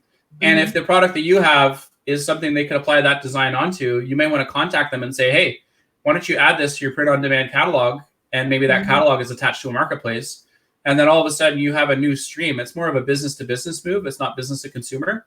And so you supply them with the blanks and they print whatever they're going to print on those blanks. And then they add that as a new product category. So there's, I'll give you an example. I have to look it up because I always forget the name of it. So sometimes I gotta look at my own book here. Where is it called? ArtsAd. There's a print on demand called ArtsAd. It's the most unusual one that I think of that's in my book. And ArtsAd has all kinds of weird stuff. In my opinion, it's weird for print on demand. They have things like umbrellas and winter boots and lunch boxes and like just things that you don't typically find in other print on demand services. But I'm pretty sure that's what they're doing. They're sourcing other products that they know they can print a design onto, and then they're just offering them as a unique item for print on demand. So if you add ArtsAd products to a Shopify store, your competition is like non-existent. Unless they've heard of that, they're probably not going to have winter boots with custom designs on them, or umbrellas or lunch boxes, or like they just have a whole bunch of really weird stuff. Right. Yeah, but to answer your question, let's say you make glassware and you make a specific kind of like shot glasses, right? If you connect with somebody who happens to have a lineup of glassware within their print-on-demand manufacturing facility, it may make sense for you to partner with them and add your product to their catalog of offerings. But Zazzle is a great example of this. So Zazzle actually has a program where they partner with other manufacturers, and then you basically plug into their API and they send you the designs and you just start manufacturing, right? So if you own the factory, if you're the actual factory, there's a good way that you can partner with a print-on-demand service like Zazzle, and they have like thousands of types of items. Really, stuff like bicycles and like furniture and stuff that you don't like, skateboards and things that you don't necessarily think of or see very often on other print-on-demand services. Zazzle is a great place to partner with if you're a manufacturer. Right. Let's take this last question and then let's talk about your book a little bit before we start wrapping up here. Sure, why not? Okay.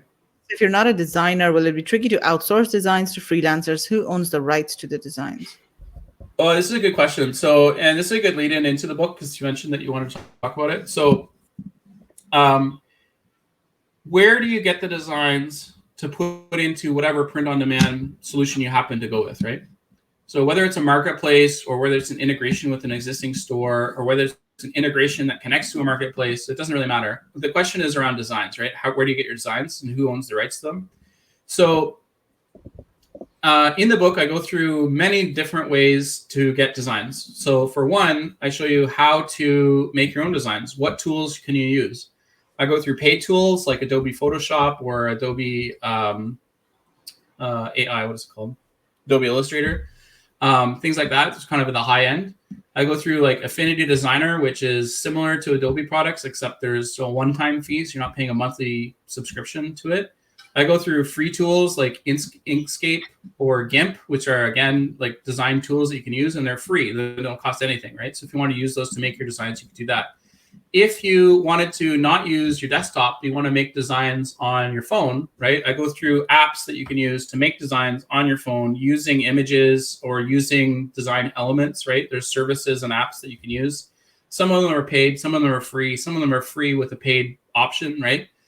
I go into tablets, right? So if you don't want to use your phone, you want to use like an iPad or an Android tablet, programs that you can use to make your own designs there.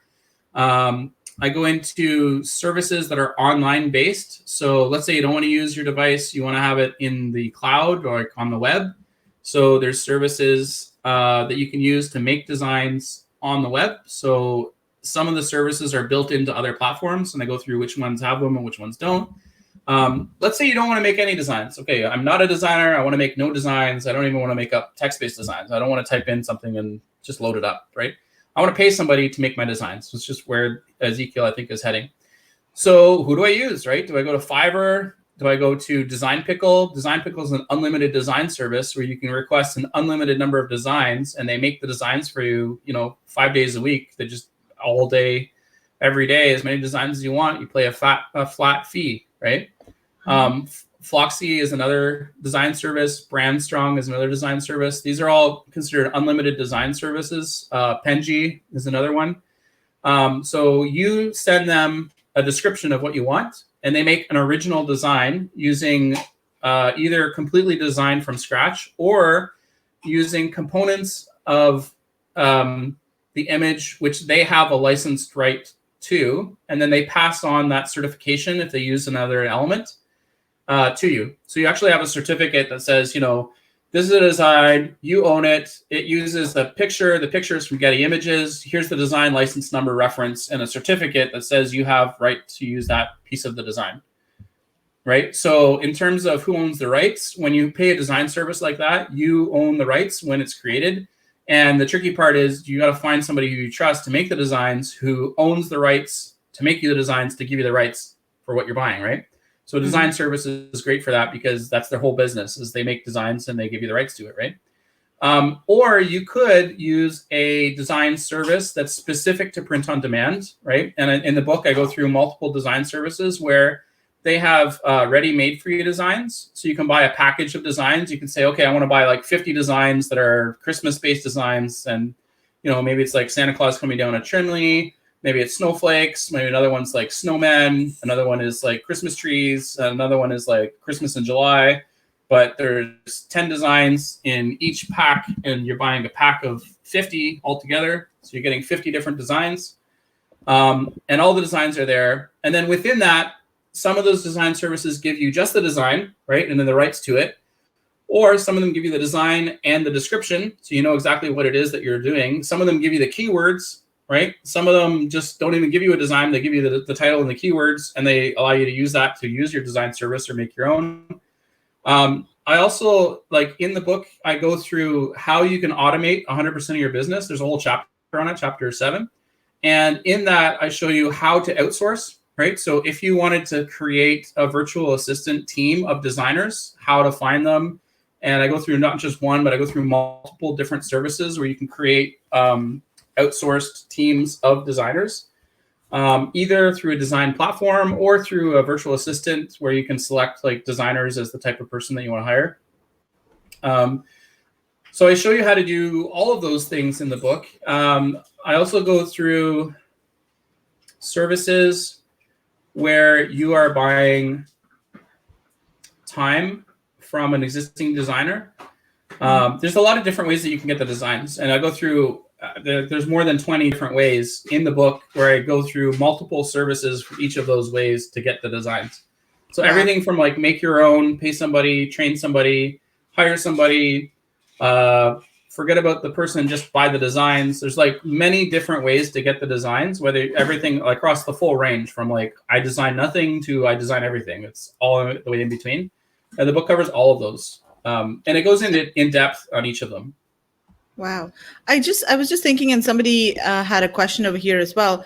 Can users personalize the messages on the product? So for example, if I wanted to allow people to put their name, or maybe if they want to gift a cup or a mug or something to somebody, can they put the person's name on it? For example, I bought my son a book, and that book was personalized with his name. So there's a story in the book, and then the main character is actually my son. So, his name was in the book. It's a personalized book. Is that an option at all on any of these services?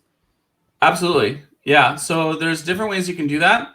If you look at a platform like a marketplace, for example, Zazzle, virtually all of the Zazzle designs allow automatic customization. So you're going to design, let's say, a picture of a dinosaur, and you're going to market it as a dinosaur birthday T-shirt, for example. So you would load that up onto Zazzle, and then anybody who clicks on that can just click on a button that says customize, and they can add somebody's name to it, or like fill in the blank, or like happy birthday Joanne or whatever, onto that existing design. So the entire platform, the marketplace, is designed to do that. There's other places like, for example, let's say if you want to do that on Amazon through Amazon Custom, and there's print-on-demand services that you can connect to Amazon Custom and offer customized custom designs.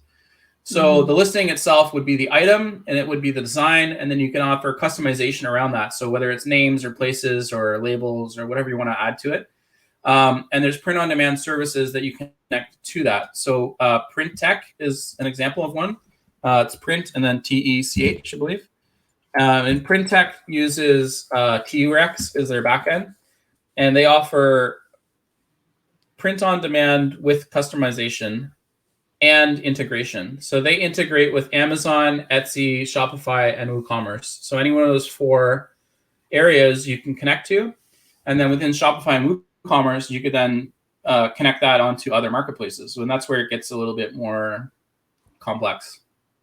Wow, that's awesome.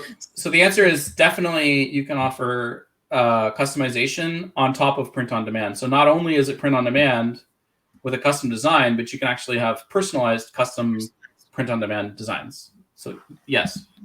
Brilliant, brilliant. So Robin says, thank you. I've been looking at where to expand my simple eBay business to. Been thinking about this for years just to know how to do it. Thank you so much. Yes. So yeah, Jacob is the person to help you with this. So let's, so for the book, there is a link to buy the book, and I can't paste it via StreamYard. So I'm going to go and paste the link over here in the live video for all of the different on all of the different posts where this is being streamed live. So it's on Gumroad, the ebook. Yeah. And you can also get it as a print version. So do you want to talk a little bit about the book as I'm going to the different posts and just pasting the link there? Yeah. You can actually put your link, the Gumroad link, directly into the StreamYard. So I put it in the private chat. You click there, you can copy it. No, for some reason it says I can't post comments to any of my current destinations here. I tried to do that, but yeah, it's not allowing me to do it from StreamYard. So I'm just going to go on Facebook directly from my phone, and then going to paste the link in all of the different. But you made a comment on Facebook, so you can bring up your own comment in. Yeah, I just made it from here. Right, but because you're showing Robin's comment, right? Yeah. On Facebook on StreamYard. So click on your own comment, and then it comes up. I'll just show my comment. Okay. Yeah. But just That's post one way to do it. the link to it. Yeah. So people will need to type it in. But Yeah. okay. So yeah, So you how click many on it, things? or you can type it in. Yeah. Right. So let's get into that. So I've got the physical book here, right? And the reason I do that is primarily just because I like to look into a physical book. But you can get this whole book with all the exact same content as an ebook, and it offers you a lot of advantages. So, for example, throughout the book there are links to things. Like literally every page has different links to different things. So let's say you wanted to go to Google Trends and find out what item is trending if you're trying to do some research design. Let me just think about here. So Google Trends here.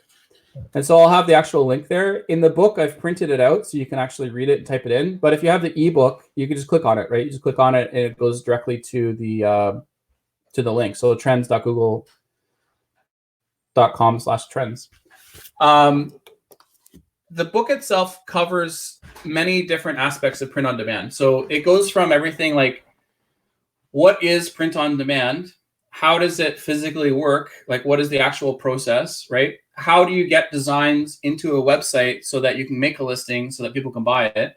What happens when somebody clicks on a listing? Like, technically, what's going on? Right, so they click on the listing and then the print on demand service receives that order. They print the item onto the item that they're making. So for example, they print the ink onto a shirt, or they print the ink onto a shot glass, or they print the ink onto a carpet, or however it's manufactured. And then once it's manufactured, they send that custom item that's just been created to the buyer. So it goes into depth about like literally how that happens. And then it goes into tools that you would use for print on demand. So things to like make your own designs. So different software that you can use across many platforms and different devices. So I cover like mobile phones, tablets, desktop, and I go for like both Mac and PC, both iPad, Android tablets, Androids, iPhones. They have different apps for the different marketplaces. Some marketplaces actually have mobile apps that you can download and you can do designs directly. So for example, one that I love when I'm doing like live presentations, I do it speaking at different conferences and stuff. I don't know if you watched the white label presentation that when we met in London or not, but I actually did a live demo during my live presentation where I brought up a mobile app. It was called Rajon. And it's just right on my phone. And I took a picture of somebody's shirt within the crowd and made 50 different items with listings live on a live marketplace during my talk, like live, right? So you can really make like hundreds of listings quickly using different apps. So Redbubble's got an app, Rajon's got an app. Some of them have apps just for buying, and some of them have apps that you can actually create the designs on them. I go through how to load designs into marketplaces using your mobile phone. So if you wanted to like make stuff on your phone using different programs that I go through, like Over is a good program where you can actually create a layered design with different fonts, and I show you how to like download and import custom fonts. So if you purchased fonts and you want to load them to basically upgrade the fonts available to you in the program, I'll show you how to do that. I go into like fonts, where to get them legally, where you can get images, right? Some things to just kind of keep in mind when you're getting images to make sure that you own the rights for them. Yeah. So I go through different services where you can get images, where you can get different fonts, both paid and free. How to manage things. So if you wanted to, let's say you make your own design and you're using, you're using Adobe Photoshop, and you wanted to make a text-based design, the templates for certain design platforms are available to you. So you can download the template, or you can just make a design and send it to the marketplace. Mm-hmm. But let's say you wanted to see all of the fonts that are on your computer. There's websites that you can go to that are in the book that show you all of your fonts. So you can like type in a phrase and then literally browse through all the fonts on your computer to see what that phrase looks like across multiple fonts that happen to be installed on your computer. So you actually see what the font looks like. If you wanted to find out, let's say you see an image and you're like, man, I love it, right? Like your India sourcing trip, you used a very specific font for the word India, right? It's got like planted bottoms and like flames. That's a different kind of font, right? Yeah. So if I wanted to find out what that font is, I show you in the book. You can like take a screen capture of it, send it to a service. The service identifies the font for you. What the font is an example of one of those, but there's more than one, and I show you how to identify them. If you're, let's say, paying a designer and you wanted to find out if the designs they're making are original or if they're copying them from somewhere, I show you how to use services like a reverse search, image search on Google, or something like Tin Can, where you can go in and actually do a visual reverse search. So you put in an image and it tells you where that image is online. So if you want to find that, you can actually use that for other things. Like if you're sourcing product or something for Amazon, you want to find out who the manufacturer is. You could put in an image of the product and then reverse image search it and find out who the manufacturer is. It's kind of a good tool to have available. I go into, so let's say you've got your design created. I go into services that you can use to help augment the loading process. So in the book, I talk about a service called Single Upload. It happens to be that after I wrote the book, that company blew up. And what happened was they got more orders than they were able to fulfill, which meant that they couldn't fulfill orders they were getting. And then that shut the company down because you can't operate print on demand if you can't make the products, right? So they got shut down. But there's another one called OrbitKit. And OrbitKit has done a great job at doing that same type of thing. So with that, you upload one design into OrbitKit, and then it will automatically populate across multiple print-on-demand platforms, the same design with the price and the description and the tag words that you put in for that design. But it'll upload them for you automatically across multiple types of products, across multiple print-on-demand platforms. So that's something a little bit more advanced, but it's available to you.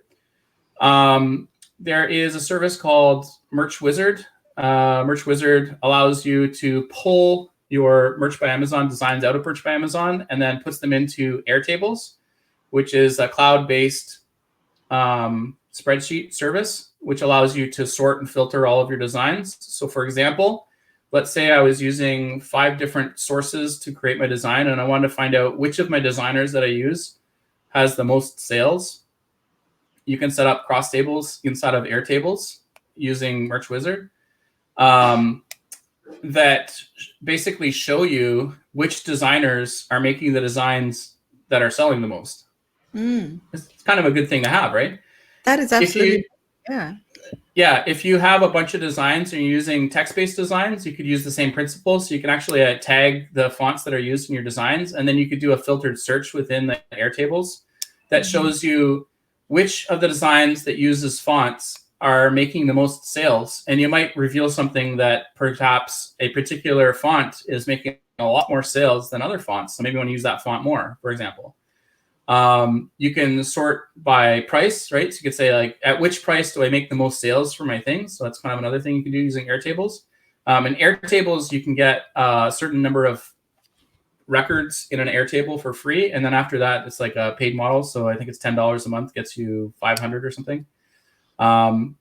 And yeah, so there's things like that in the book. There are, I think about this, integrations. So there's a whole chapter on the different pod platforms and technologies. So it goes through each individual pod one by one and shows you like, where is it? What types of things does it have? Why might you use this pod over other pods? What are the specifications for your files that you want to upload into them? Because some of them are unique and some of them are different. Some of them you can use the same design. Some need special things. Yeah, so there's information about how to report people that are copying. So copycats is something that's a problem with print on demand because you can literally do a screen capture of somebody's design and then format it, change the color, and upload it, which is bad. Like, don't do that. You're stealing, right? Yeah. So there are ways within the book about how to report trademark infringements. And again, it's platform specific. So each platform has different ways to report things. So it covers that. What else does it cover? There's a whole section on community. So I'm not the only person that does print on demand. I'm not the only source of truth for this. So if you wanted to connect with other people that are into print on demand, I go through a whole bunch of different ways. There's a whole chapter actually on how to connect with other people. So I go into Facebook groups, YouTube channels, podcasts, books, other social media where you can connect with other people that are into print on demand. So you can go and join their stuff and see what they're doing. So in certain cases, the complexity for a certain print on demand platform can exceed even what the book covers. And so in those cases, sometimes I point you to additional resources to get like super in depth. So for example, Etsy is a good example. So there's a whole chapter and it covers the pods. And within that, one of the pods is Etsy, but Etsy is enormous, right? It's like Amazon. It's just a whole marketplace, right? And so I do show you how to like make a listing on Etsy, how to connect it, how to connect different pods. I give you like multiple different print on demand services that you can connect to Etsy. I go through some of the general rules that you want to keep in mind for it. But if you want to get into like, in addition to all that, even more in depth, I have links to books and courses about Etsy, and some of those are at discounted prices. So, if you're going to take an additional course about it anyways, if you use the link in the book, you could save like $100, or you could save 50%, or you could save different things. Wow. For connecting with like virtual assistants or other designers, you might want to use a payment service. So something like Payoneer, which I'm sure is popular around the world because it allows you to do Payoneer to Payoneer account transfers with zero cost, which is quite nice. So there's links in the book, not just to set up Payoneer, but if you use one of the links that are in the book to do that, at a certain threshold of transactions, they'll actually put money into your Payoneer account. So they'll pay you like $100 US after $1,000 worth of transactions. This is basically free money. So, if you're thinking of using something like that, you may want to purchase the book. It's $57 US, and it's got a link that gives you $100 in the book. So if you're going to use it anyways, you're basically paying yourself to buy the book, right? There are, just trying to think of the different chapters. There's a whole chapter on marketing. We didn't even talk about any of that. So chapter 5 is on marketing, and I cover different social media platforms. So I go through Facebook, I go through Instagram, I go through YouTube, Twitter, Pinterest. And each one of those platforms that I go through, I have, I think, 10 or more different methods to market within each social media platform. And usually half of them are free and half of them are paid. So I show you both free methods and paid methods. You get to choose whichever you want. You pick whatever you want. You can do all of them. You can do none of them. It's really kind of encyclopedic. Like it goes through all kinds of different ways to do it. I go in through the psychology behind marketing. So not just like specific tactics, but more broader, like why would you want to market? Why do people buy things?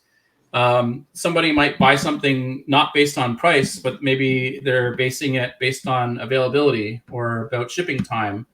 Maybe that's more important to them. Or maybe something that is rare, right? So you might get something because other people don't have it. So it's a status symbol. So I go into like different ways that you can market to your audience, not just price. The That's marketing incredible. chapter. So much information in just one book. I mean, it's this Yeah. and it's this 2-hour call here is like a masterclass. I think you've given so much information. So guys, I mean, this is a no-brainer. I mean, this is the right time to learn about, these sorts of things. We're in lockdown, in quarantine. There's not a lot we can do, right? We're at home. Yeah. So instead of watching Netflix, for 2 hours, you can get this book and just learn all about Merch by Amazon. I think the print on demand, and this is, I think, a great opportunity, and it's easy to set up. There's not a lot of upfront investment as well, right, for this business. I think that's what I really like. The business model itself, you can set up and start selling in less than an hour for no cost. Yeah, including making the designs, using tools that are all laid out in the book. So you can literally I'll show you where to get images, how to edit them, how to think of a design. There's a whole section on how to develop a niche, right? How to create a list of niches that you want to target, how to set up the account on multiple platforms, how to upload the designs that you make, how to market to them for free, multiple methods on each of those things.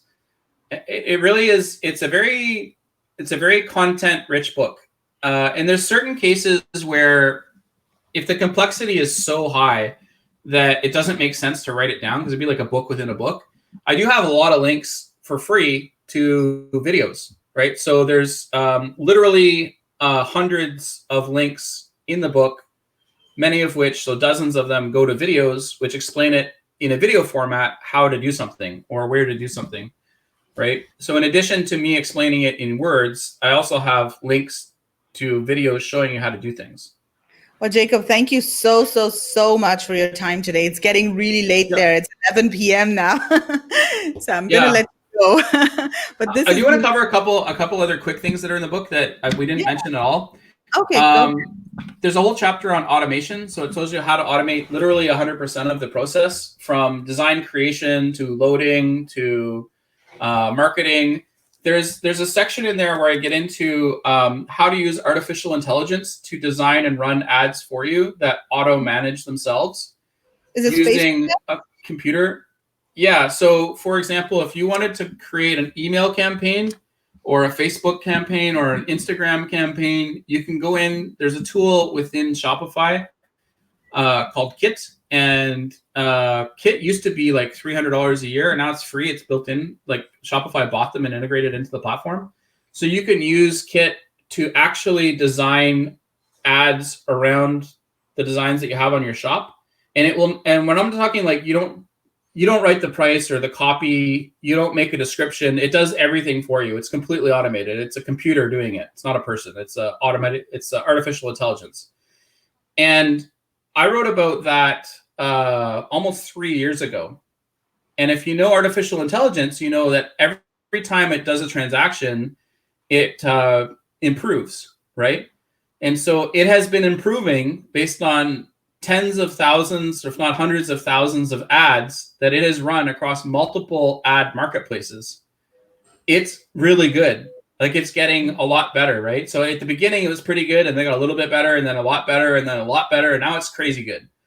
3 years ago, the AI was already Facebook certified, right? So like the AI got itself certified as a certified provider. This is 3 years ago. Since then, it's run hundreds of thousands of ads for tens of thousands of businesses. So now it's still doing the same thing, but it's a lot more efficient, right? It'll like literally select an audience for you. It'll target to them. It'll build you carousel ads. It'll pull the designs from your shop. It will pull the prices for you. It'll write up copy.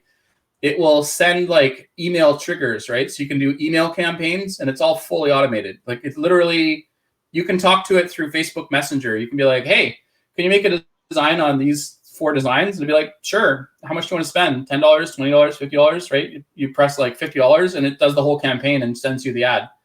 And if you approve it, it runs the ad until it's spent, and then it does you a result and it reports on it, right? Stuff like that, it's in the book. Like, I literally go through how to set it up, where it is, how to get it. And then there's a whole Q&A section. So there's like hundreds of questions that are individually asked and answered in the book. There's a whole chapter on that. And then there's also a glossary, because sometimes it gets a little technical. Like, if you wanted to talk about POD as print on demand, but what about HTX or DTG, or what's the difference between dye sublimation and an all over print, or, just kind of technical jargon that's there. So there's a glossary in the book.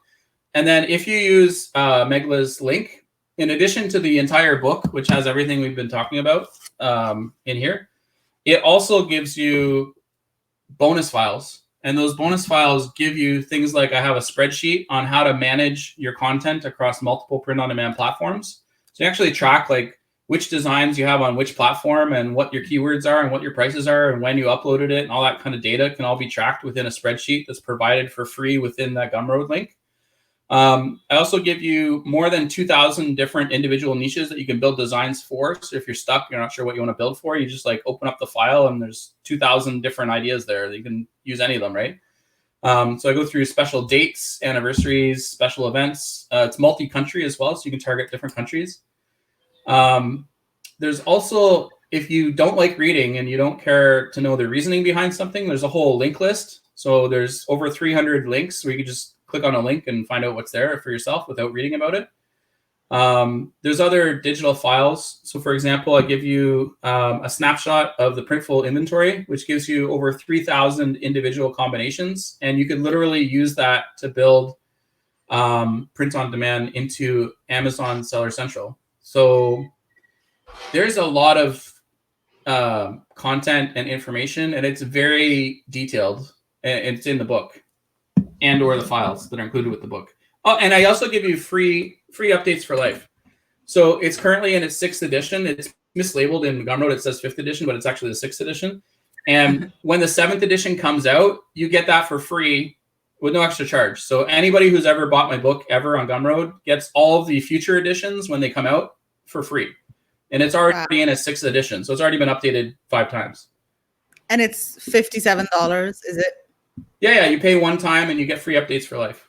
Plus all the bonus files, plus all the content that's in it. I think you're undercharging for this.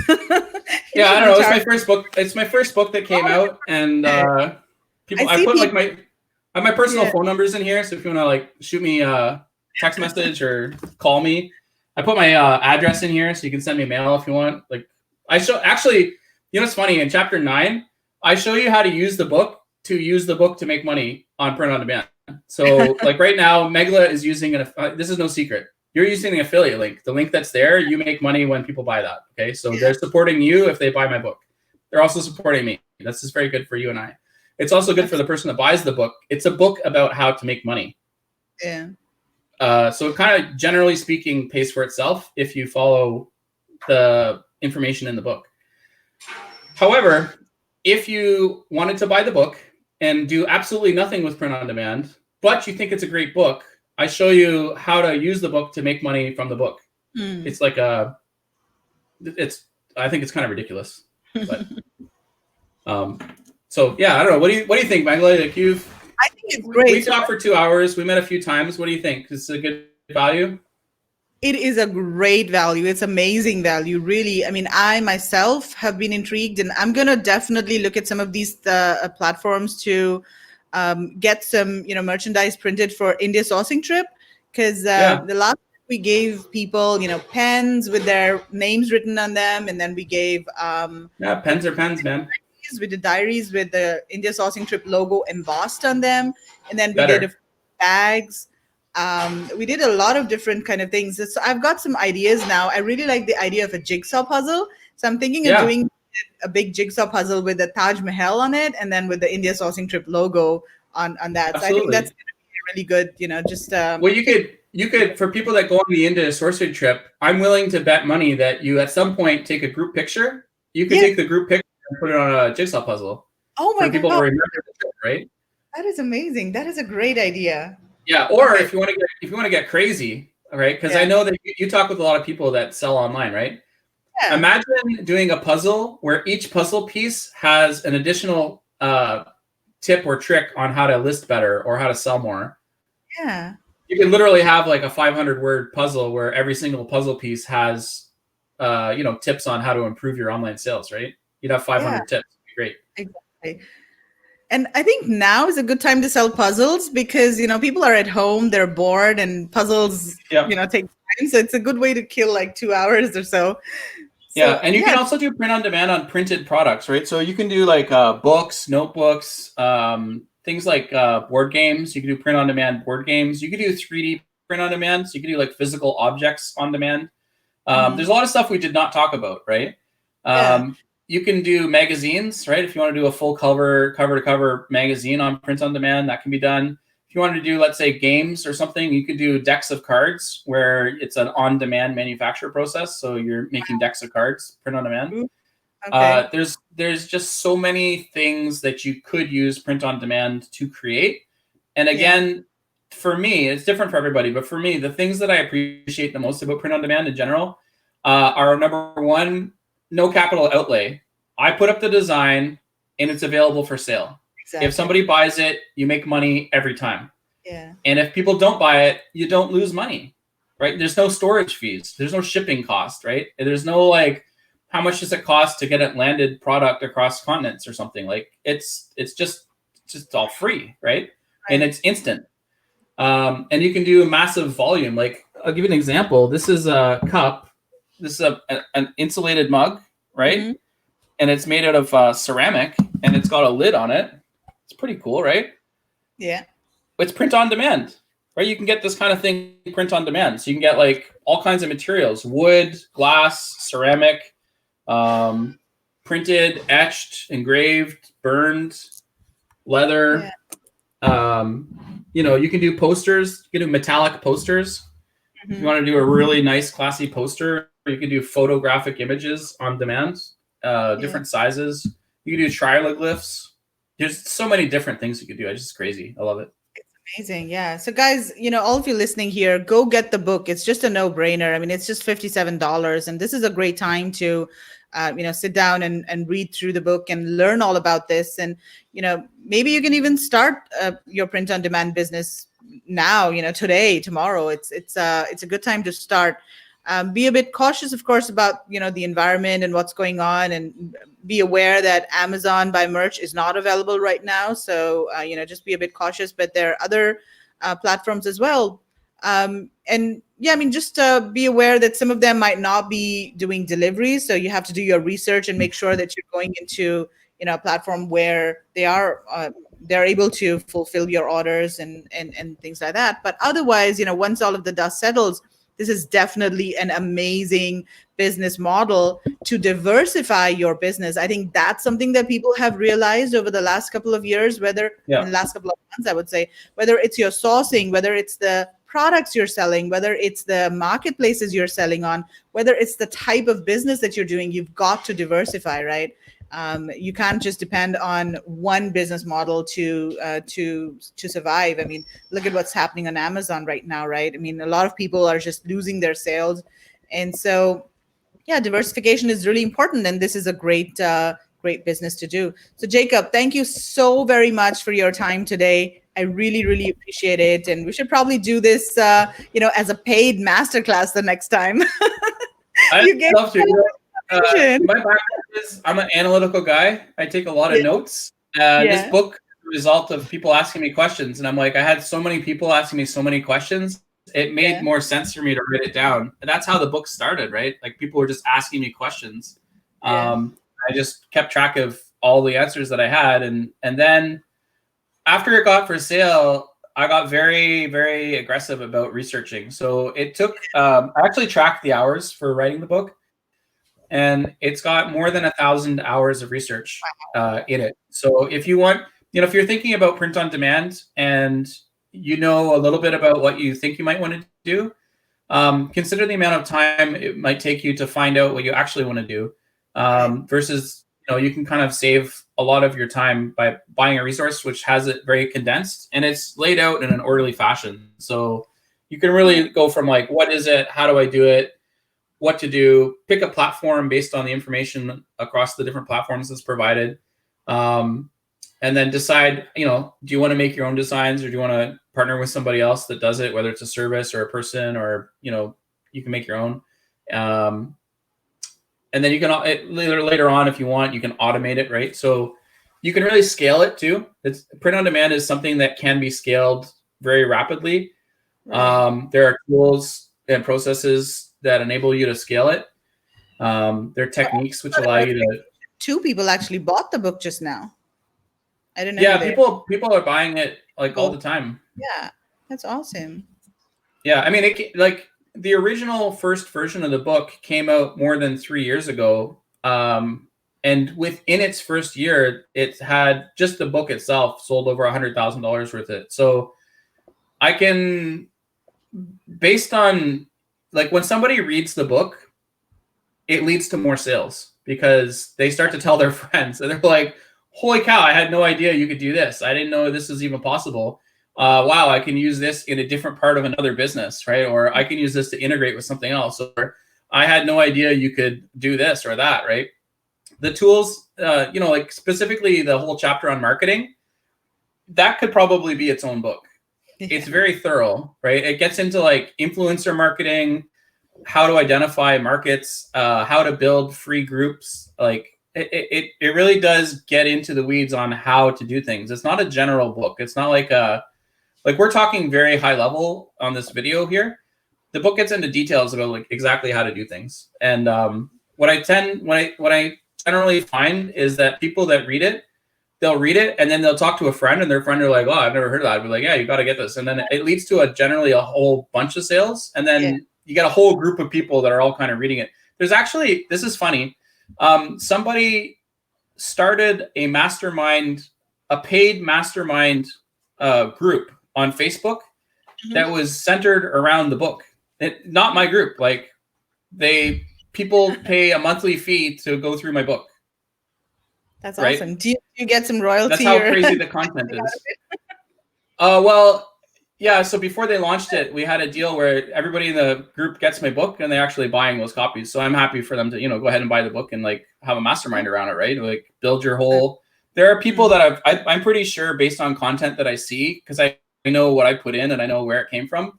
I am confident that people have launched entire influencer ecosystems based around information that they most likely got from the book. Like these things are happening. I know this. Right. So I know that the content, it is dense though. So if you're not into taking action, like it's the kind of book where you could just read it all and be like, wow, I'm overwhelmed. I don't know what to do.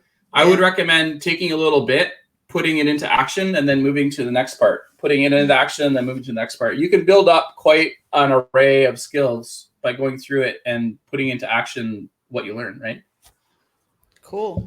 Awesome, Jacob. Well, thank you so very much for all of this. It has been absolutely awesome. And Cherry just said, awesome webinar. Thank you, Megla and Jacob. So you provided such a lot of value. Thank you. Thank you very, very much for that. You're welcome. And I'm happy to come back. If you want to do another call, we could go into like just a specific portion, right? Or we could go into a specific topic. Or if you want to copy like go into one particular pod or one platform, we can go very deep on multiple parts of what we talked about.